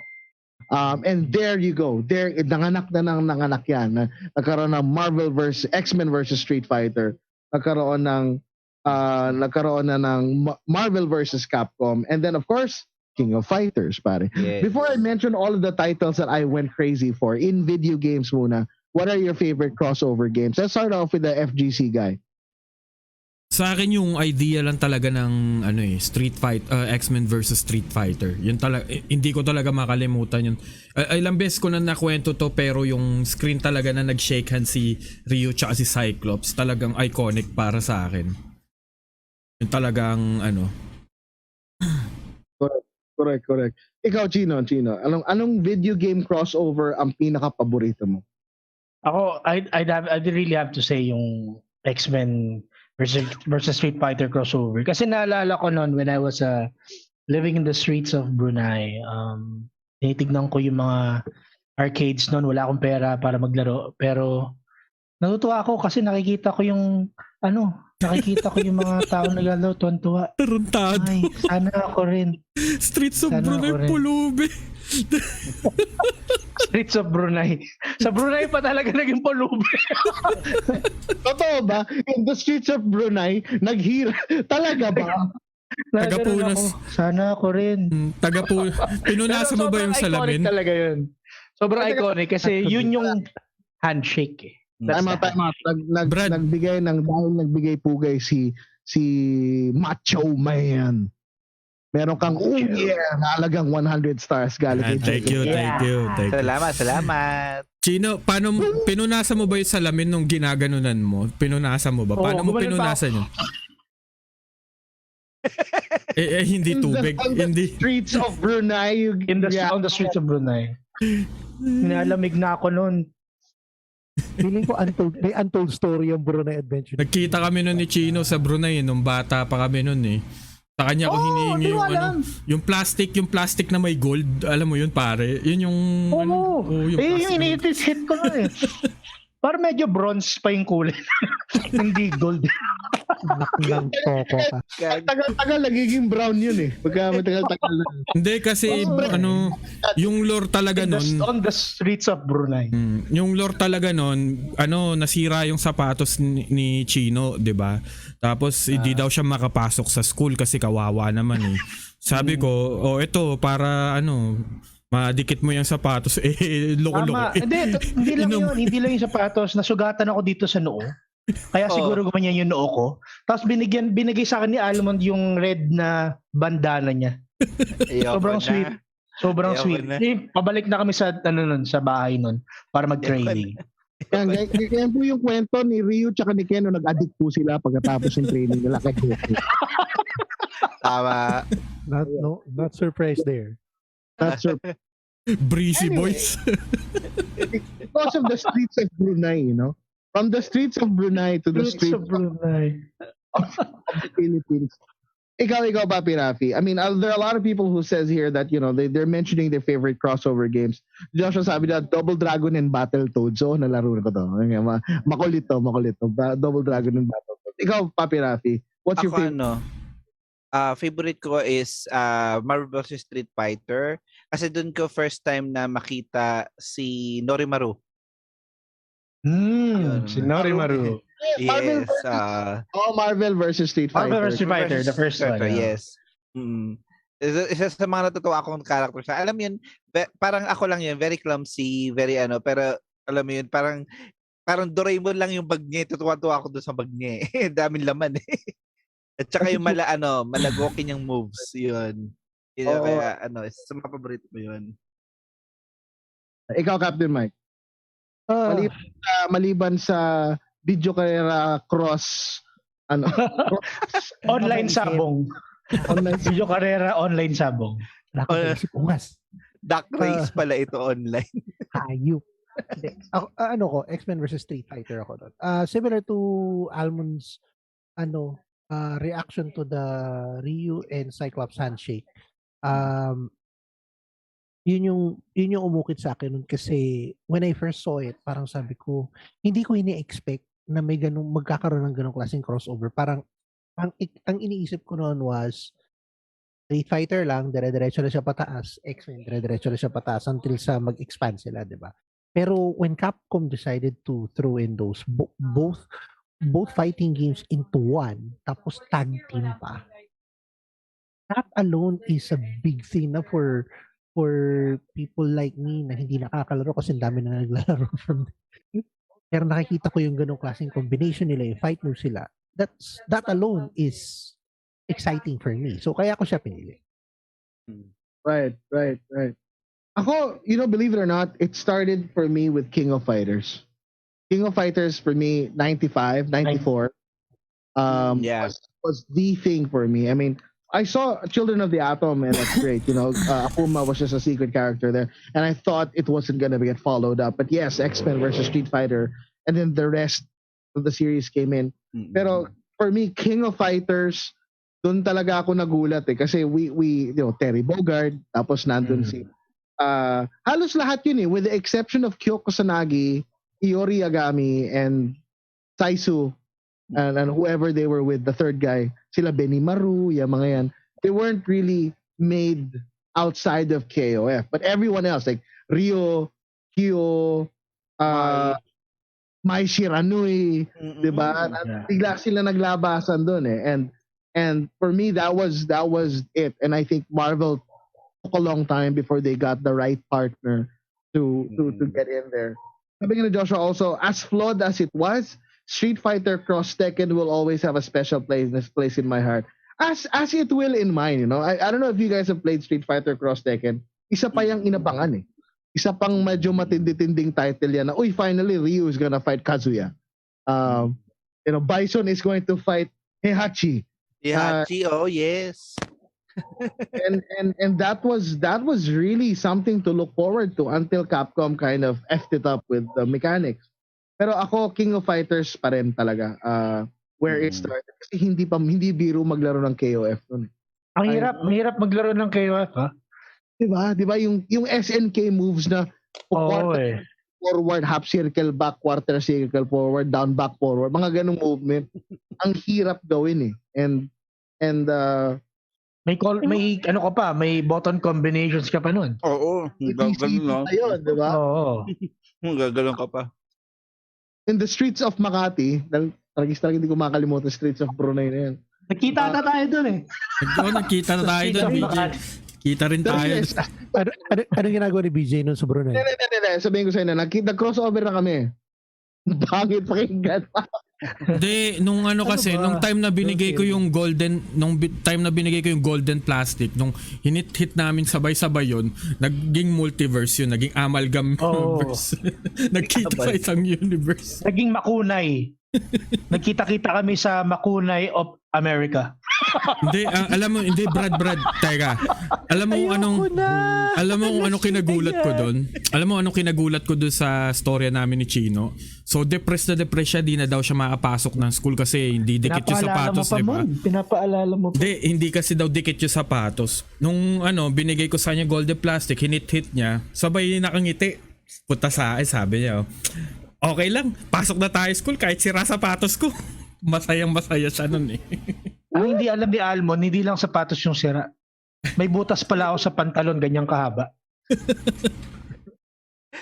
Ayoko na. Alam niya. Yan po ang nagagawa ng talampunay. Umiwas po kayo sa talampunay. Ano? Delikado ang talampunay, mga kaibigan, ha? Iniinom po yun, hindi po iniitit. It was never meant para i-hit-hit.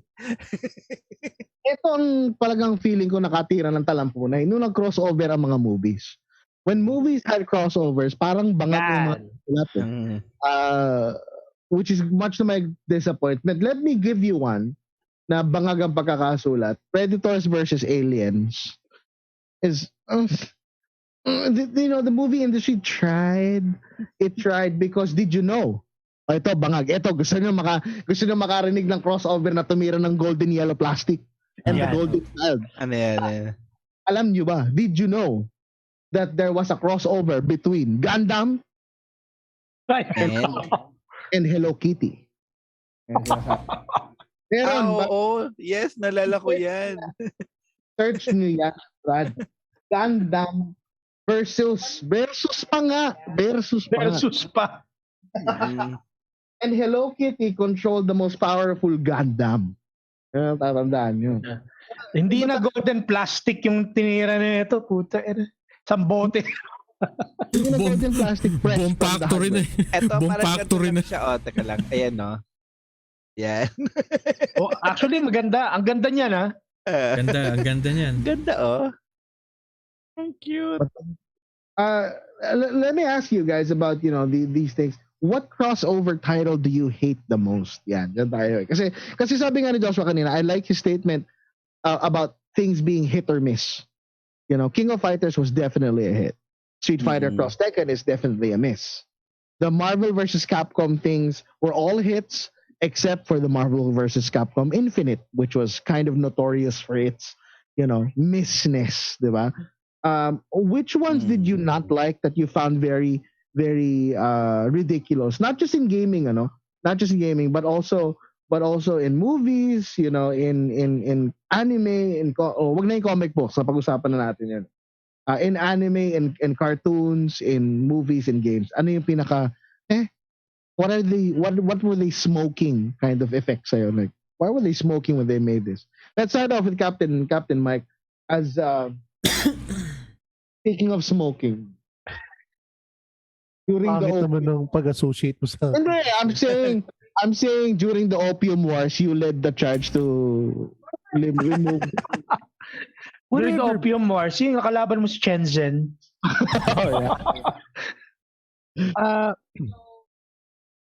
Ako naman, when it comes to cartoons and the one I think I got shocked is the fact when I found out about the certain Batman versus TMNT. Yung bago. I found out, parang sabi ko, wait, bakit? I know na it's Warner Brothers, pero why would you put something to a collab? No? I mean, there are better collabs for Batman. There are better crossovers better crossovers for Batman and better crossovers for Teenage Mutant Ninja Turtles, but not together. I'd have to disagree. Hey, comic boy, talk to me. I have to disagree kasi anything with Batman will always be kind of epic. Iba kasi talaga magsulat ng mga Batman writers. Yes. Kung yan ang Batman TMNT, kung yan ang pinaproblema mo. Meron nga ngayon Batman/Fortnite 0 point. If you're not aware, Batman and Fortnite universe, may comic series sila. Plus they have this, I think it's going to be season 6, 0 point. Yun ang weird. Yun ang weird for me. Oh, yun ang weird. Now that you mentioned that, I would agree with you. That's weird. That would be that would be the top on my list. Now the Batman versus TMNT would be second. Pero yun lang naman para sa akin, no? Kasi most collabs done in movies, anime, cartoons, most of them are successful. So may mga talagang, I would call them the 1%.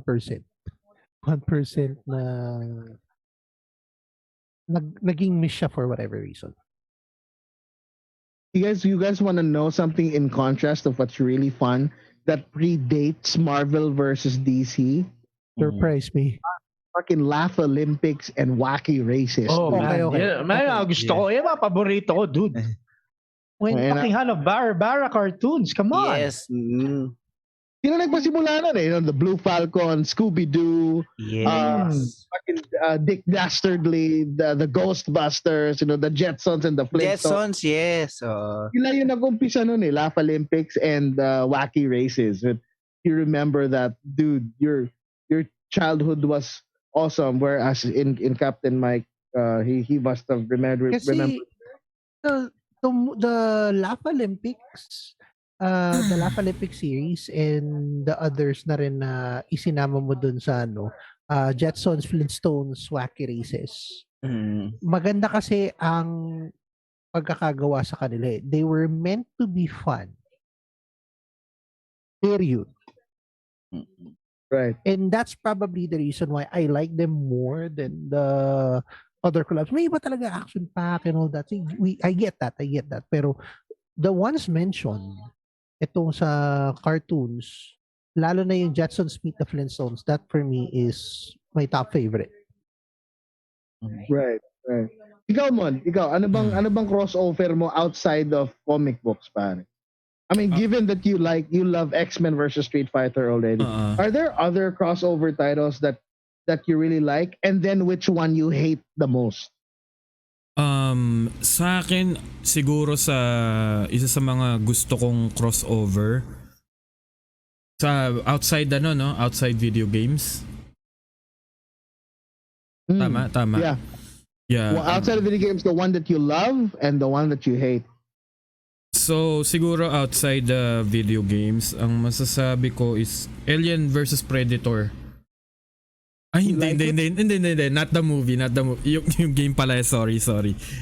Mapo-fall down pa rin kasi sa game eh. Ay, hindi. Sa akin, siguro yung shit, ang hirap pagsabihin mong love eh. Diba? Hate na lang, hate. Doon tayo magsimula sa area of your expertise. What do you hate the most?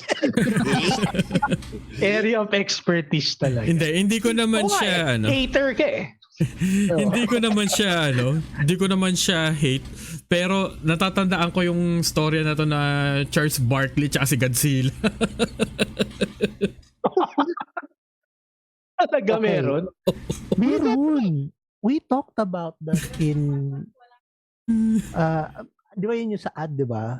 Parang ang kwento, naalala ko yun kasi it was one of those cartoons na hindi mo makita yung sense. Hindi, naalala ko, pinopost niya si Godzilla si Kuya sa mukha eh. Sige. Naalala ko. I mean, okay, I just sent something to you guys over chat, and Trickster sent this to me. I found that there was a Transformers cross My Little Pony, Are you freaking serious right now? It checks out, it checks out. There's a My Little Pony. But Charles Barkley and Godzilla, god damn it. I mean, if it's Trickster. Oh, ano yan, diba, Mon? Alam, commercial siya eh. Diba sa commercial, I remember. Commercial ba siya? Hindi, pero nakita ko na siya somewhere dati. Hindi ko tanda yung hindi ko naman kasi binasa yung comics, pero yung idea lang na yun. Tapos nakita ko nga at sinearch ko nun dati. Yung si Charles Barkley, sinasahod niya si Godzilla.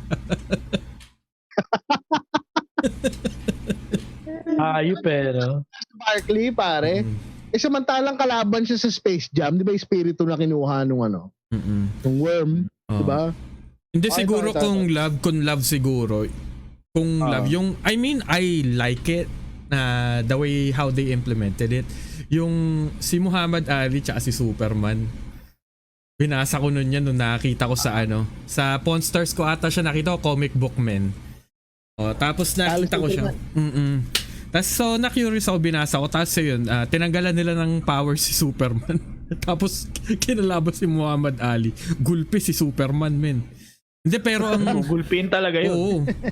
And then nakakatuwa doon yung cover nung Muhammad Ali versus Superman, yung mga umattend dun sa laban. Puro mga celebrity, si Prince, si Beatles, 'di ba? Oh, yung mga nasa background. Iba-ibang era eh, no? Oo. Hindi kasi match of the century nga eh. Ano eh? Literal eh. Niliteral nila eh. Pero another crossover that really like umayagpag was Smash. No question. Oh yeah. Yes. Smash Brothers talaga. Smash Brothers Ultimate. That it even got other IPs and not just from Nintendo. You know, they got IPs from outside like Street Fighter, Metal Gear Solid. You know, it's just sorry, isa pang crossover that you may or may not know is Power Rangers and TMNT. Oh yeah, napanood ko yan. Alam niyo yan. Yes. Oh, panood ko yan. That was a good crossover. There was a Power Rangers. I don't know what Power Ranger it was. What Power Rangers was it? That they traveled to a different dimension and they had the turtles. And then there's fucking Mask Rider Black RX. Napanood niyo? Ang napanood ko lang is yung TMNT Power Rangers. They also had a comic book series on that.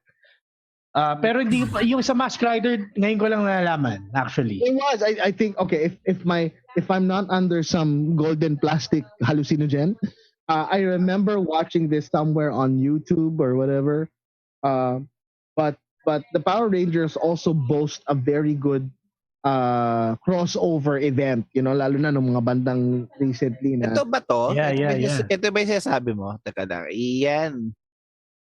Hindi, ba yan ata eh. RX. Pero meron talaga, may crossover ng Mask Rider with Power Rangers eh. Alam ko nangyari yun. Pero hindi ko alam ni may kasamang TMNT do. It's weird. I don't know what drug was I on, pero I know I saw it.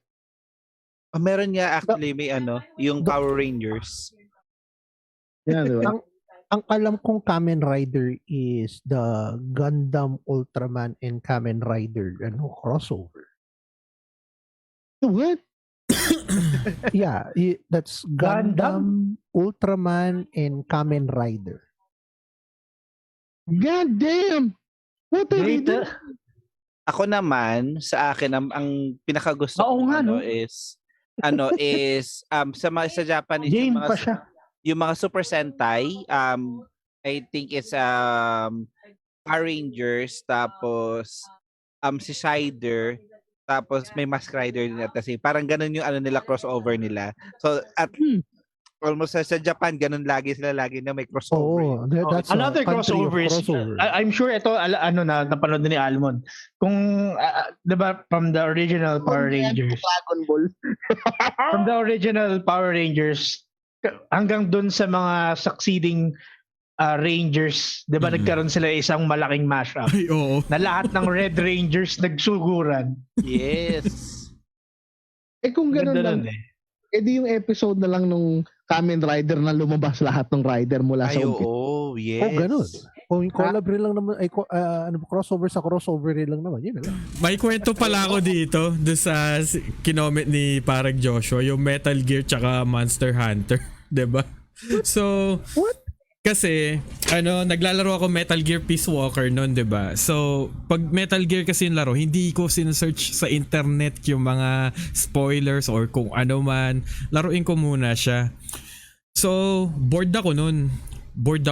Pinapainggan ko yung mga tapes, 'di ba? Tapos si Chico, nagkikwento siya about sa monster daw na nakita niya sa gubat. 'Di ba? Tapos sunod-sunod yung tapes na yun. Tapos biglang sabi, anong monster kaya to? So nagpunta na ako doon sa lugar. Gulat ako yung maliit na pusa nandun. Sabi ko, sa Monster Hunter to, di ba? Tapos nung dinala ako doon sa island na yun, tayo naman si Ratalos yung kalaban doon. Si Ratalos at si Tigrex. Take him out, a snake crawling around, you know, and you're right. That's probably one of the weirdest shit I've ever seen. And yes, there's a Nike commercial, Godzilla versus Charles Barkley. These guys are smoking grade A high quality hallucinogens. Or whatever it's worth. I mean, you know, it's click. So let's go to anime. Okay, anime, let's establish it. Best crossovers are done in Japan. I have to say definitely. Yeah. Sobra. Best moneymakers are made in Japan. Did you guys watch Lupin the Third versus Detective Conan? That's absolutely crazy for me when I watched it. Lupin is being framed and Conan is supposed to apprehend him at first, but then he ends up, ginagawa niya yung paborito kay Conan pinapatulog niya yung yung detective. Did you guys see any anime crossovers? And no, we're not talking about the one that has balls in it. What anime crossover do you guys think? Ano yun? Ako kay Toriko tsaka kay crossover between Toriko and kay Luffy. Yun yung naalala ko, may napapanood ako. Yung tatlo sila Yeah. I have to agree. Yung kay Toriko, kay Luffy, nandun si Goku. Nandun si Goku. And Naruto. Yeah. That's good. Hindi ko siya na-appreciate. Alam mo kung bakit? Hindi. Kasi alam mo yun, while I was watching the anime, diba? And then, next week, break. Diba? Tapos yun yung gagawin nila. Tapos sabi ko, sobrang epic na mangyayari sa susunod na One Piece. Bakit nyo pa nilagyan ng ganyan? Alam mo yun? Kaya mabibwisit ka. Ako kasi nabasa ko yung manga eh. Ang ganda ng manga. Ang ganda ng paggawa sa manga. I'm not sure kung pareho lang sa anime. Pero, if you're not familiar with Toriko, basically, he's a gourmet hunter. Yes. Gourmet hunter siya. Tapos yung powers niya, yung kamay niya, nagiging pork. Ang saya lang. Pero the Toriko manga was great. And yung mashup nila, sobrang lupit. Syempre, depowered si Goku somewhat doon. But that was good. That was a good manga for me. Kaya ang hirap i-crossover nung Dragon Ball kasi with the exception of that one crossover. Because you really have to power down Dragon Ball characters. I mean, actually sila nga yung diba? Goku was the meter they used. Kung gaano kalakas ang isang character. Right. Lalo na sa shonen. Agree. Yeah. Talking about shonen, the video game Jump Force, I know it's getting a lot of negative flack nowadays, but the games that preceded it, like Shonen Jump, Shonen Jump Shining or whatever, the games that preceded it, medyo maganda. I like it. I like the fact that you can use, Kiri Batosai and to fight against Hiei from Yu Yu Hakusho and ang dami niyang mashups na yan and Japan really did one of the best mashups. Yes. I agree. Hindi, ko lang, I remembered Almond saying this last year. Yeah, Doc. J-Stars. J-Stars, he was like, so I saw him play it. Kasi nga, kasagsagan nung Jump Force yun diba? So when I saw him play it. Saan ka naglaro? Saan J-Stars pare? PS3? PS4. Yeah, PS4.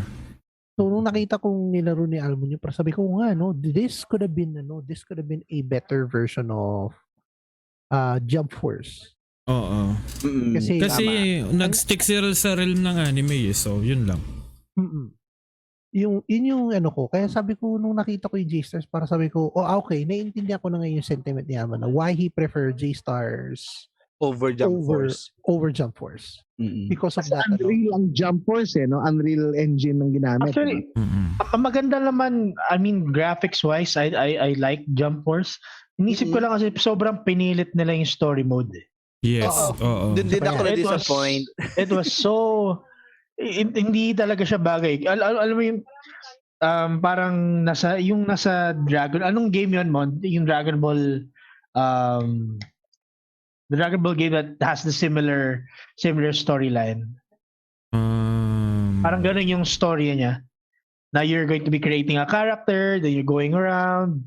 Xenoverse. Getting missions. Yeah, exactly. Xenoverse. Parang ganun yung ginawa nila And sa totoo lang, ako the first Xenoverse game, hindi naman siya din ganun kaganda I mean, yung pag-receive ng mga tao. Because of that story mode, it could have been done better, I think.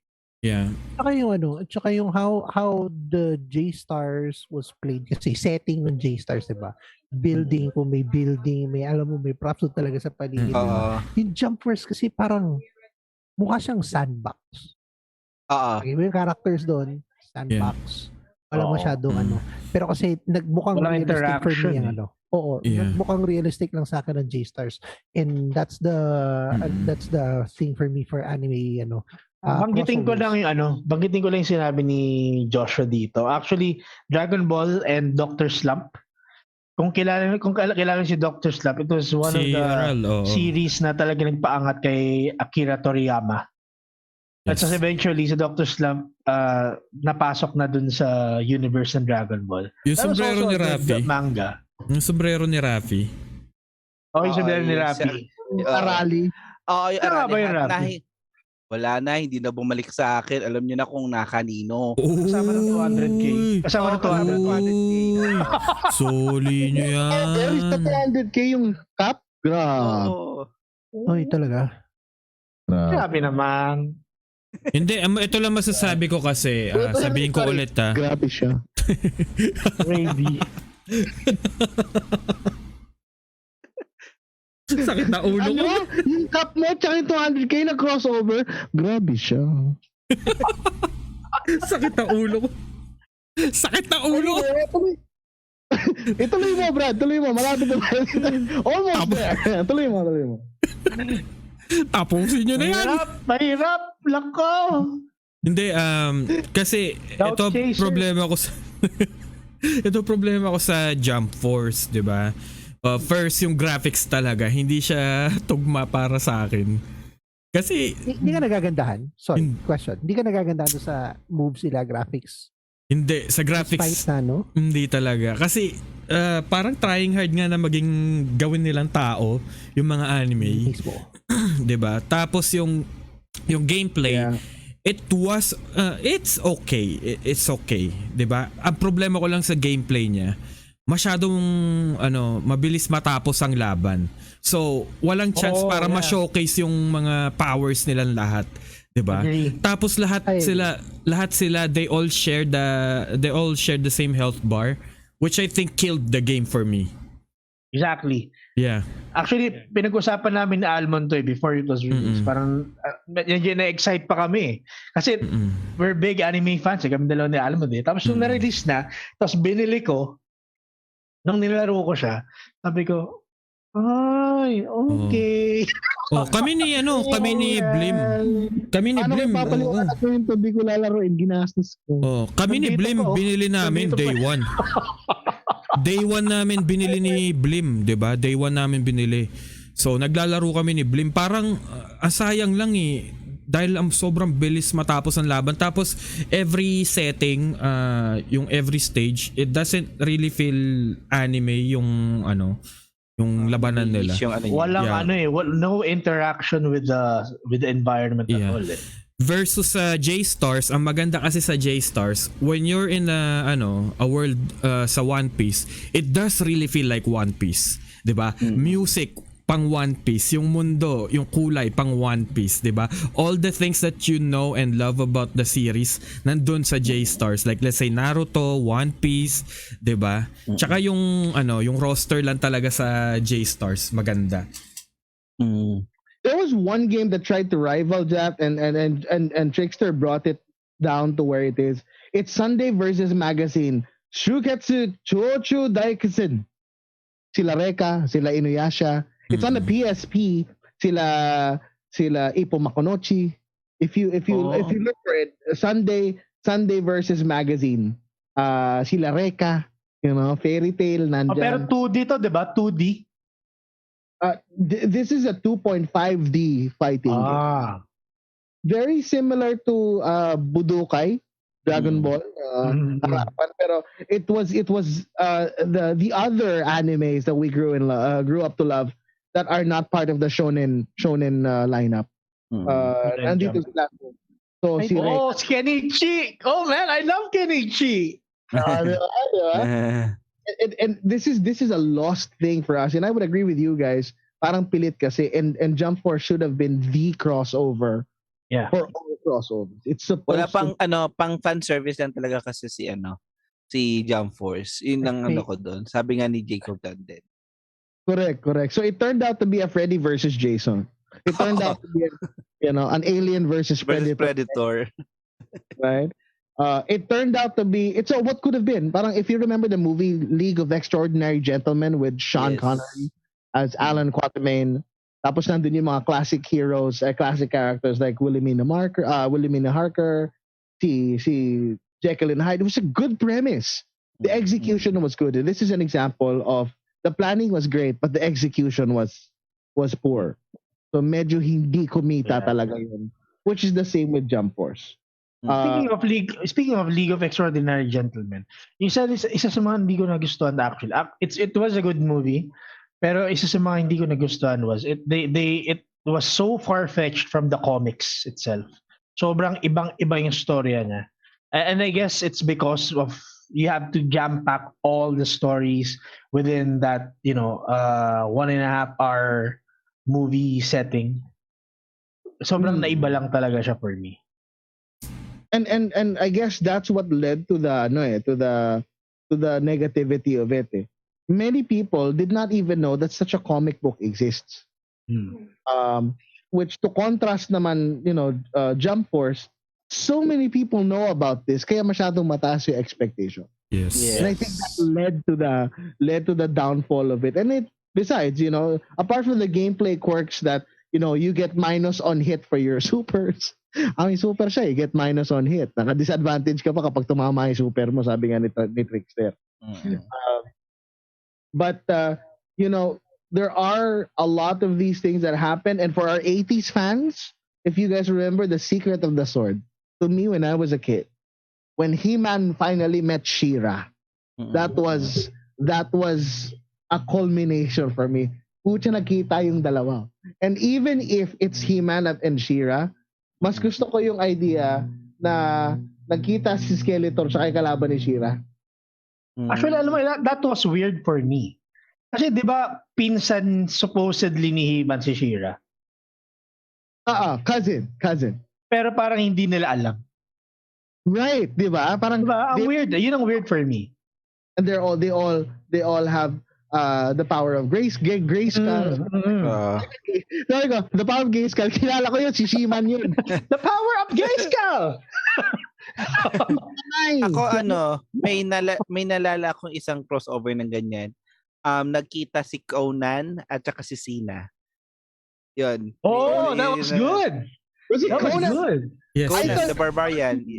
Hercules and Xena the Warrior Princess. Oh, Hercules yun. Hercules. Hercules yun. Sa series. Sa series. Hercules pala. That's a trippy thing to watch, Like Xena the Warrior. Na maging Beastmaster, no? Si Hercules.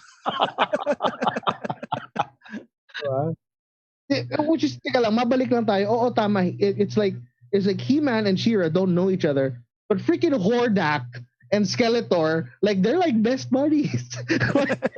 Yung both yung antagonists nila, they were like friends, like, they want to kill them both, and it's okay. Hordak was fine with Skeletor, but She-Ra doesn't know He-Man and vice versa. And, which is weird, which then adds it to what could have been, a good crossover back in the early 80s, right? Napanood mo yun, I'm sure. I did, sure. Right. But what about, and this I have to ask you, what about Dota? Dota is the crossover for PC game, right? So much so that when IceFrog created Dota for Wizard for using Warcraft 3 Frozen Throne custom maps, when Blizzard came back and they were so disappointed, they did not cash in on the thing. They created a game called Heroes of the Storm. I don't know if you guys know Heroes of the Storm. Yes, I know. Yeah. It's MOBA developed by Blizzard using Blizzard franchises, using Overwatch, Diablo, Warcraft 3, and StarCraft. Even the old ones like the Lost Vikings, they're there. And it's a free-to-play game, but still it did not work. It's not as popular as Dota. So I want to ask you guys, what would your advice be, as a fan? what would you like to see in a crossover in order to make it work? You know, we've seen a lot of goods, we've seen a lot of bads, we've seen a lot of uglies. Yes, Alma. Bago natin sagutin yung tanong na yan, shoutout kay paring JC Calvento. Yes, nandito na talaga ako since day one. Yeah. Grabe ka, JC, si Almond, pinansin mo. Ako, hindi mo ako pinansin. Hindi mo kami tayo magkakilala. Tayo magkakilala. Nahuyo kayo eh. Huyo kami, oh. Sir, magandang gabi, sir. Good evening. Nice. We were just talking about you the other day. Tanong ka kay Almond kung ano pinag-usapan namin. Yun nga, HOTS the failed attempt. So, you know, we've seen a lot of goods, we've seen a lot of bads, we've seen a lot of what could have been. But what for you would make a crossover a winner? Let's start off with Almond. What are your key ingredients for a good crossover? Whether it's movies, video games, comic books, it's up to you. Sa akin, first, kung gagawa ka ng crossover, it should be fair. Yun ang ano dyan, fair, 'di ba? Ang ano dyan is yung bakit nangyari din itong crossover na to. Hindi kasi pwede yung pinagsama mo lang yung dalawang ano eh, 'di ba? Hindi pa pwede yung ganun. Kaya nga yung amalgam, 'di ba? It wasn't, you know, the best written story kasi parang pinagsama lang pilit eh, 'di ba? Yeah. So akin yun lang talaga ang dalawang formula para sa akin, yung pagiging fair at yung ano pinagsimulan kung bakit. Yeah, fair and why. Yun lang talaga. Once na masagot nila yun both, I think you'll have a good crossover right there. Could you cite an example? Let's say, what is the fair aspect of a fighting game crossover you like, and what is the unfair aspect of a non-video game crossover that you don't like? Okay, so like 'di ba sa Street X-Men versus Street Fighter, 'di ba? So we all know Hadouken is just a projectile, 'di ba? Pero yung Super Hadouken is a fucking big ass laser, 'di ba? Which I think would be fair sa sa Marvel world, 'di ba? Kasi over the top yung power nila sa Marvel eh, 'di ba? Tapos yung ano, yung sa mga character, 'di ba? Let's say si Zangief, sino pananapat mo diyan? Juggernaut, Hulk. Kasi pareho mga brusko eh, 'di ba?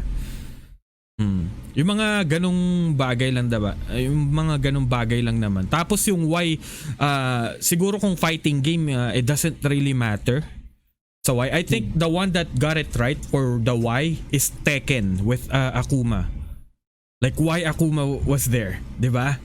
Nakuha and nila ng tama 'yun. If I remember, nandun si Geeks din sa Tekken, di ba? Yeah. Nandun din si Geeks. Pero yung kay Akuma, nakuha nila ng tama. Natropa niya pala yung nanay ni ni Heihachi. Ay, yung asawa ni Heihachi. 'Di ba? Plot twist, no? Oo. Sabi ko sa'yo nung lumabas yung heaven symbol sa I was with Trickster that time. Well, no, we were talking at that time and we were watching the crossover. Ano mo muna dyan? Akala ko si Hachi kaboses eh.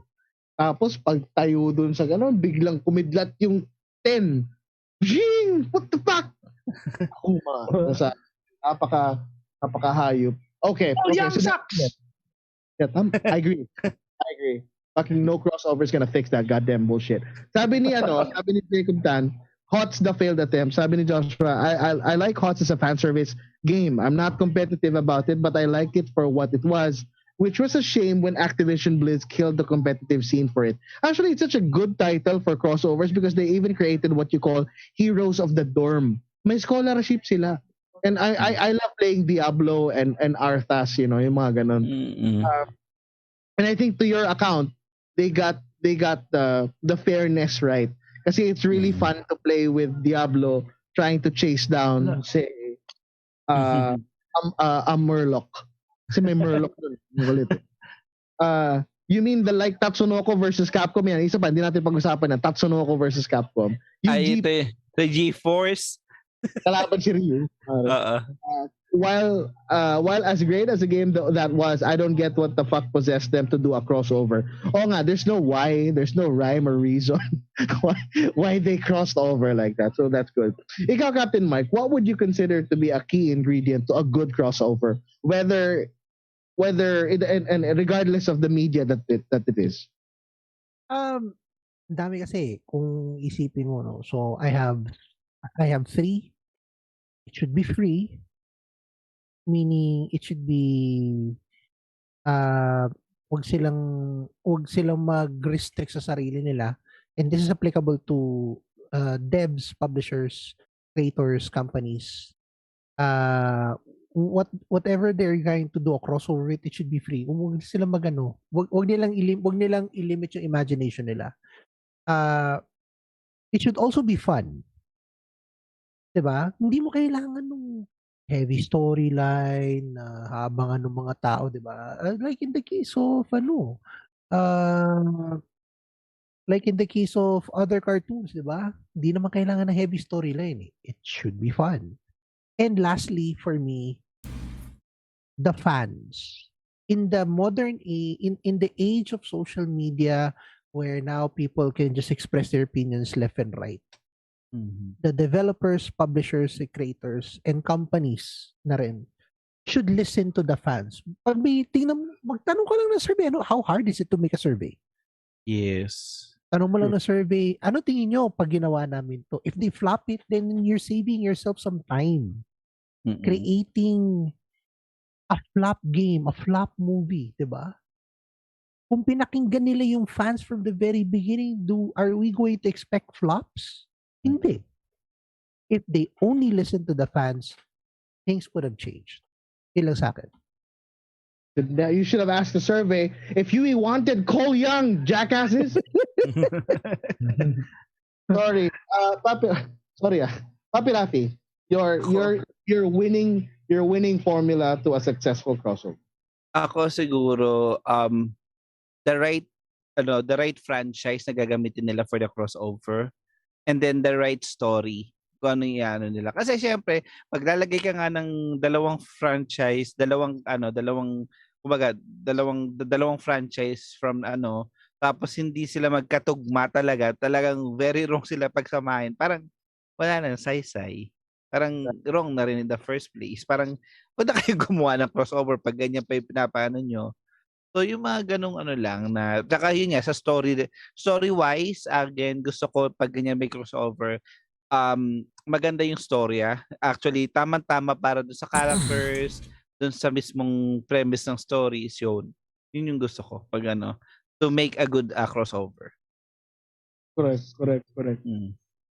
And Papi Gino, if we are to decide on what you should not do this time, okay? I mean, this is kasi sabi ni Joshua, ito sakto are we never going to acknowledge the existence of Mortal Kombat versus DC? Meron. I mean, nagkaroon na, 'di ba? Yung anak ni Aquaman nasa Mortal Kombat. What the hell, Gino? Si Cole Young. The shit stain in the history of NetherRealm Studios and DC is Mortal Kombat versus DC. No, we are not going to accept that. But tarantadong mga host dininay. Pero we saw it sa movie. Saw it, fucking played it. The goddamn thing. Gino, what should they not do? Yeah. One, they should not put in Cole Young as Mortal Kombat 2021. That's the first one. Or at least have that Aquaman battle suit. Siguro for me, ang hindi dapat nila ginawa is they shouldn't have forced it Kasi maraming crossovers na nagmukhang pilit Specifically the MK and DC crossover or the Street Fighter and Tekken crossover. Masyado na nilang pinilit yun. Kasi there are different equations to a good crossover. It differs depending on the media. Like for movies or anime, for that reason, it should at least make sense. The Aliens and Predators, although hindi naging maganda, it did make sense. Yes. Diba? Medyo intergalactic in that thing. And the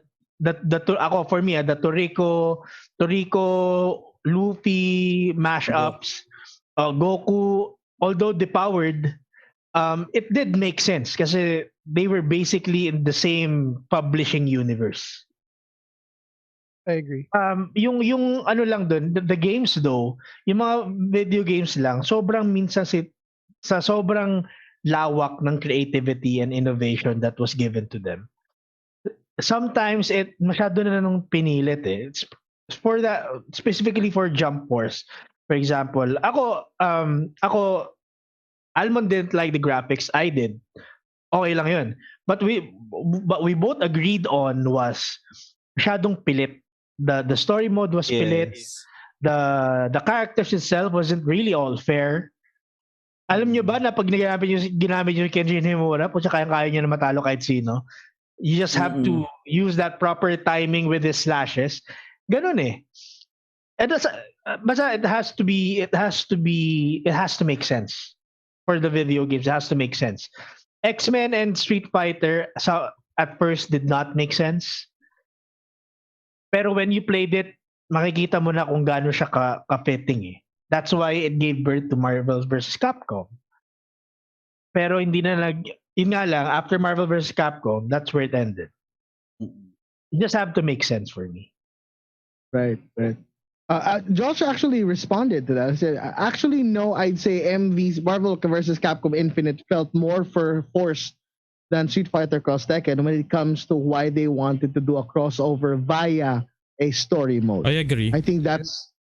Yeah, I agree. Why would you agree? Go. Go man.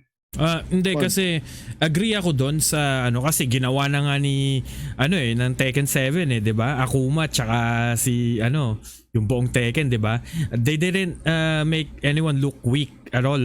Kahit pasabugin pa ni Kazuya o ni Akuma yung mga building o kung saan man sila itapon. Hindi sila nagmukhang weak. Mas lalo lang sila nagmukhang badass sa na yun, mga pangyayari na yun. Diba? Nung pinasabog yung yung building na pinaglabanan ni Kazuya tsaka ni Akuma. Diba? Right. Chino, you were gonna say something. Yeah, kasi sa totoo lang, ako kasi na-enjoy ko sa Marvel vs. Capcom. I enjoyed it. Although I didn't play the console version much. Mas sa arcade ako naglalaro talaga. Yeah. And syempre sa arcade, you didn't really notice the story mode. Sa console mo lang mapapansin yun eh. And I agree, it was forced yung story mode nila. Yes. Pero for Street Fighter and Tekken kasi, I didn't feel na medyo sensible yung laban ni Ryu versus Jin kasama. Kasi, like for example, for Street Fighter, di ba, they had these projectiles, they had, basically para silang may mga supers, pero with Tekken kasi, all you had are skills eh. And combos. Skills talaga eh, and combos. Hindi, parang, ganito na lang. So, yung X-Men versus Street Fighter, it does make a little bit of sense, di ba? Kasi match pa yan eh, di ba? Yung dalawa, pwede pa mag-match. Pero lahat ng Marvel, tas lahat ng Capcom, that one is weird na. Yung talagang Marvel versus Capcom. The second game was kind of weird for me. The first one medyo okay. Ay, si Amigo na doon, pare. Cactus. Megaman. Medyo... It's si Ron. Yan ka na. Paano mo lalabanan yung ganun kaliit? Serbot pa. Ang kulit lang ni Megaman eh, no? But yung super niya, magiging... malaking version niya ng super armor.